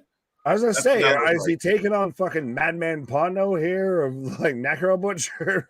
Moxley's gushing like a stuck fucking pig out of nowhere here. Hits the fucking diamond cutter and then a stomp. If he wins with a stomp, fuck off. I find it really interesting that all of a sudden Moxley started doing a cutter. He started doing the stomp. Like, it's a really interesting thing. Because he's starting to realize maybe he done fucked up and just went to the wrong company at the wrong time. No, you know what? He doesn't fit in WWE. Yeah, I know how tongue-in-cheek you were being, bro, but he is in heaven. He is in bloody old heaven. He could die tomorrow a happy man because he gets to do this shit. Like, he's a pig wallowing in bullshit. He's happy. That's it. He's happy. Right. He gets paid to sit there and cut people open with pizza cutters and shards of glass, and gets to do it on a national TV audience. Yeah, Toronto. Okay, we can answer that one. So, bottom line, was Collision an accident?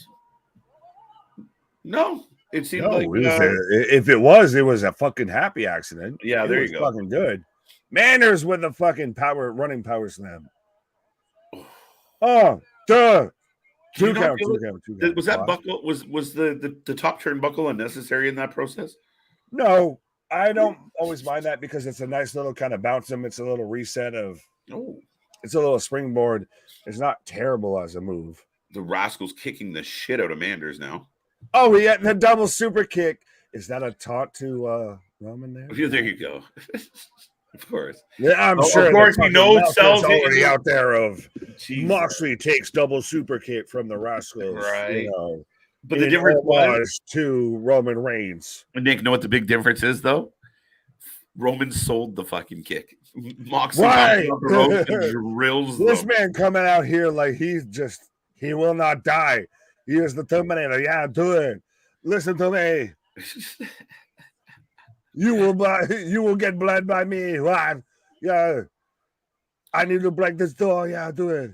Right. I'm surprised TK hasn't done little guy wrestling before. Feels like an AEW thing to do. I mean, he did have a legless fellow. I mean, and not the elf from Lord of the Rings. You're not allowed to call them elf. But no, I mean, when it comes to lightweight guys and everything, Orange Cassidy is a fucking champion. So go ahead. This is your turn. No, I'm good. Moxley is his own boss, essentially. Yeah, right. Essentially. In AEW, wasn't that just the case with every wrestler? I mean, Chris Jericho is goddamn CEO of that company, right? Right, point. That's what it seems like to a lot of degrees. And you figure, right? Like you got to imagine that Tony's eating some fines and some fees. No, he just fucking pays. He owns. That's everything. What I mean. Tony's taking them for Mox of like, Mox, I told you not to go out there and tell people to fuck off. Another 25,000 gone. Like they don't pay attention to that shit though to find them, right? Oh, I'm sure the network you have to pay attention to find somebody, right? Like if you're watching an NBA game, if you're not watching it and somebody throws an elbow, they don't get fucking fined because you didn't see it. Oh, You have to be watching this shit to fucking find somebody. I don't think anybody's paying it. Everybody goes through the door.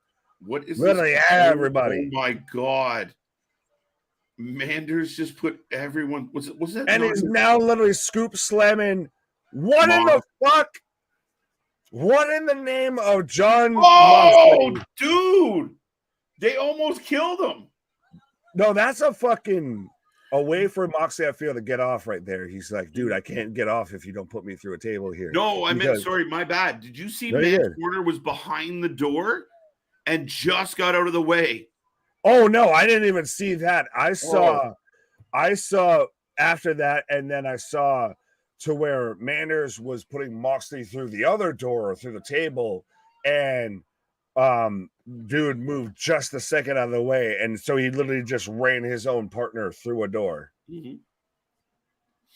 Dun, dun, dun. He sells everything. Sells something. Literally, honestly, like anything. Something, please, for the love of God. Act like you can feel fucking pain. Like something. It's one of those of initially that shit. At times that shit seems cool. Obviously, that always happens to where selling, you kick back up. That's when it's cool when you do it in small doses. When you do it every single time, it stops mattering. Yeah, no, I agree. Moxley got caught on camera having a conversation with the Bucks at ringside about the next spot in front of everyone on live TV. WWE let him go for a reason. And it's a plethora of reasons, guys. Right. It's beyond that. It's the, and again, Moxley wanted to go because Moxley wants to do this. And the WWE doesn't provide this at this level. So WWE does not want to do this. Yeah. I think I'd rather be at WrestleMania fighting Cody Rhodes than, having myself whipped through a door by fucking Manders. But hey. Right.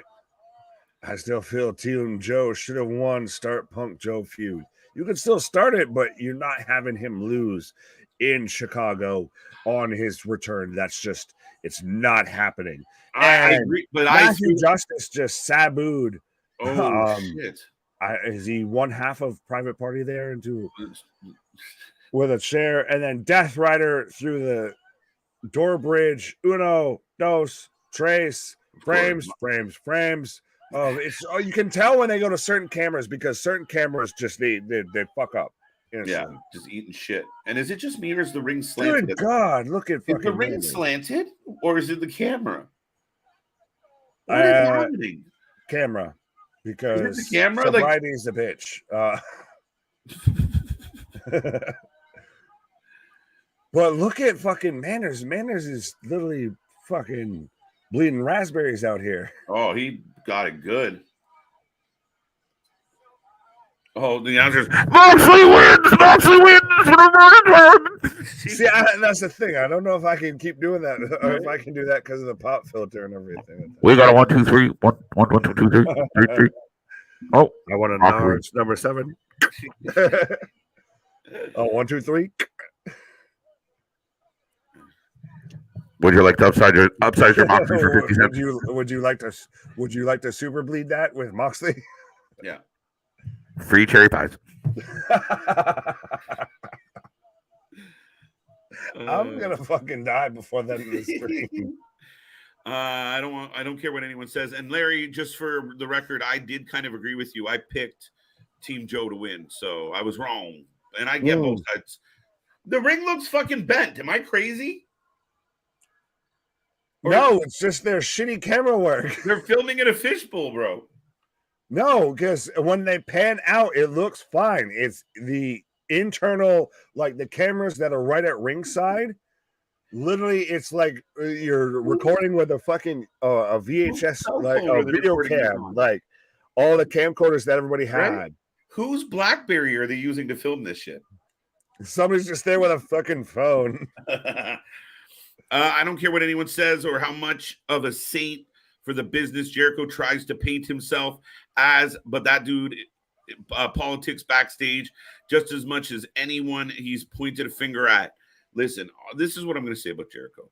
More and more stories are coming out about the behavior of Jericho in hotels. We've read a lot of stories where he's having issues. And listen, this guy in his 50s, who's technically, by my vote, a future Hall of Famer in wrestling, takes time to retweet people that compliment his matches, and then will retweet somebody that said something negative. Oh, we're happy that you're done with the feud, and tell them to go fuck themselves. To me, Jericho is everything that he says he's not. He's everything that he says others are. I think you're right, Daniel. Nobody will convince me otherwise. We're watching this man's midlife crisis happen on national TV. It's disgusting. Jericho is the epitome of never meet your heroes, because I feel like he's literally everything that most people dislike in pro wrestling as a top pro wrestler. And thank you, everybody. I'm John Moxley. Right, we got Moxley got a promo. I thought we were about to play Ring Around the Rose here because everybody's sitting down. But man's is still like licking the paint or the fucking blood off of his face. It looks like paint, so I like this. The schnozberries taste like schnozberries. It's hot and creamy. I can feel it coming down my throat. Pause. Right. Thank God I didn't have to pay for a revolver. Yeah, no shit. I think I only got half a match. Yeah, that's what happens. That's the benefit of having Fight Plus, folks. Hashtag not sponsored. Yeah, no kidding. We should be at this point, motherfucker. Moxley's cutting a promo. I have no idea what he's saying. None. He's saying stuff. He's doing them. Oh, now he's stealing. Now he's stealing Stone Cold's gimmick on top of the cutter and the stomp. We got some non-alcoholic beers. I was gonna say, I was like, wait, didn't this man go to fucking rehab? So... Todd, maybe they're both slanted. I think I'm slanted at this fucking point. The world is slanted, Todd. Yeah, no shit. It's just the way the lighting is. It looks like the back corner of the ring is higher than the rest of the ring. No, it's in a fucking gymnasium. There's a fucking basketball that we had people doing swantons off of. Like, nothing is straight, nothing is kosher, nothing is copacetic about any of this right now. We're having literally the longest segment that we've paid attention to in Wrestling Revolver right now is John Moxley out here having a non-alcoholic Busch Light beer celebration with the Second Gear crew. And we couldn't hear a word he fucking said. He said something about I love CM Punk. I have no idea. We ordered a Baconator with fries is what happened here. But by the way, if you're drinking Busch Light and especially Busch Light NA, like, my God, like, why don't you just piss in a cup and just fucking drink that, Moxley? Like, fuck. Have a Coke and a smile and shut the fuck up. No, last comment. I think we're 3 hours and 30 minutes through the door here right now. And that does it for Wrestling Revolver, by the way. Yeah. They just end it with bye. What the fuck was that? Right. Thank you. All right. So you need to do my lines at the end like that. Yeah. Okay. Jericho is a real life Incrediboy. Incredibles? From the Incredibles. He wants to be like his heroes. Then he turns villain because he feels disrespected by everybody. He's an overgrown, whiny little brat. Nobody. I almost felt like that was lyrics. He's an overgrown. Anyway, right. Who's nobody. That's fine because I want to find the real life Miss Incredible because she got a fucking wagon, my guy. So them thighs. Hey, you can make that shit stretch too. Oh, dude, we're gonna get in trouble. You see the indie show mishap recently, where they lit a tower, where a light tower collapsed in the ring. I was like, "What in the hell were you guys thinking?" I believe we saw this one, Nick. We see a lot of them. I was gonna say, but there was more thought into that than Masada set himself on fire, just auditioning for the Fantastic Four as the Human Torch. And Masada's not like Masada's a fucking legend. He's been around. Yeah. It kills me. Fuck. My favorite clip recently of his botches is that guy that they chucked to the back of the church or whatever it was, where he just fucking overhead threw him and didn't make the table in the back of the room. I don't even think he was trying, but he Jesus take Jesus take the power bomb.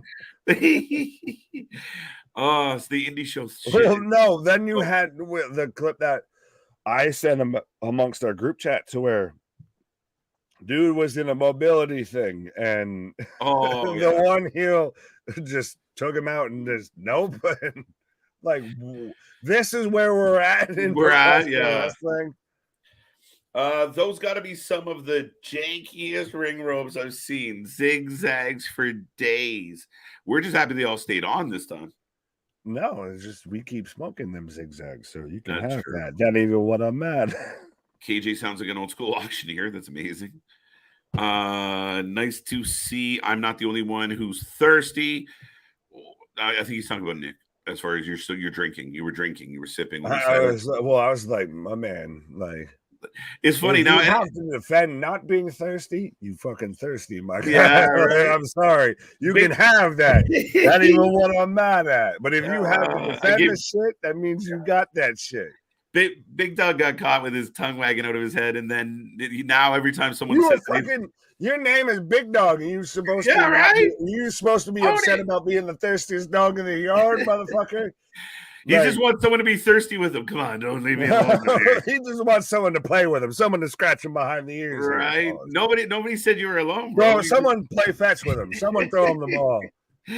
Pipe it, Larry. Dog, often I do. Okay, bro. What the fuck? I'll just take your word for it.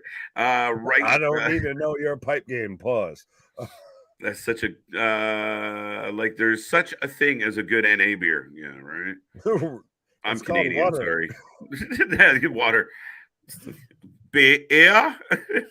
Water. Right. Beer.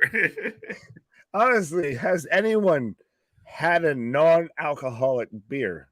Like, what the fuck is the point to I get it, I respect it. I'm not trying to go that way with it. Hey. But to me, it's like, if you're gonna drink that, why? Like, beer doesn't taste good specifically because it's alcoholic. Right. So why am I gonna drink something that doesn't taste good and isn't alcoholic? No, I mean, yeah, no point. It's like, you know, smoking the vitamins and it had no effect. Yeah, that CBD shit. Fair enough. On that wonderful note, I'm going to have some CBD and go to bed. No, you're fine. On that note, you can have that. Not even one of them. Right. But yeah, folks, that was a fun one. Like I said, 3.5 hours in tonight. Make sure you click the links. I know not many people are left from tonight, but thank you for joining us. Make sure you come back. If we're not here tomorrow, we will be here all week long. Well, we got a lot coming your way. Happy early Father's Day to all the fellow dads out there. Collision, 1 for 1. I'll give it high marks. I mean, I'll give it a good one. I thought it was a solid show. Maybe not quite as good as SmackDown. Maybe not quite as good. They're all neck and neck. We had 3 really good shows this week. SmackDown was good, great on a moment. Collision was great on a moment, good because it was the debut, and SmackDown has established itself as a really good show. Collision needs to establish itself as a really good show, but either way, at the end of the day, the end of the week when it comes to pro wrestling at this point is becoming can't miss. Yeah, I mean, they've really done well with SmackDown, and when they're pushing 3 million viewers, even on a cable cutting generation, pushing 3 mils is a big deal, and they're doing it. And it's compelling. It's been fun. Like you said, it's good to be a wrestling fan right now. But beyond that, well, we got Joe Black saying, I'll cut you. See? Yeah. See, you do this in the intro, so I'll do it on the outro. Right. Joe Black saying, thanks for the fun. Good night. Good fights. Good night. Know what I like about Joe? Like a UFC send off. Good fight. Good night. Right. But know what I like about Joe is Joe kind of proves our theory that, like, Joe and I, or Joe and you, we don't always agree. Like, Joe is a little bit opposite. Yeah, we started off disagreeing on the shit and still stayed around. Good night, everyone. See you on Monday. Well, we still might be here Sunday, but you never know. That's why you hit that bell notification. Alrighty then. Good night, y'all. Happy Father's Day. And again, still I know just personally you to you personally, to CJ, to Cliff, happy Father's Day and everything like that, 100%. And then St. Florence is coming back around of non-alcoholic is like CBD, 3% alcohol is like Delta 8, 5.5. See? Yes! Anyways, raw. Peace. You do it this time. Our shit is real. Our shit is authentic. And if you talk about the wrestling, you put your whole life with it. Take it. Do I hit the video now? Fuck. Did you say see?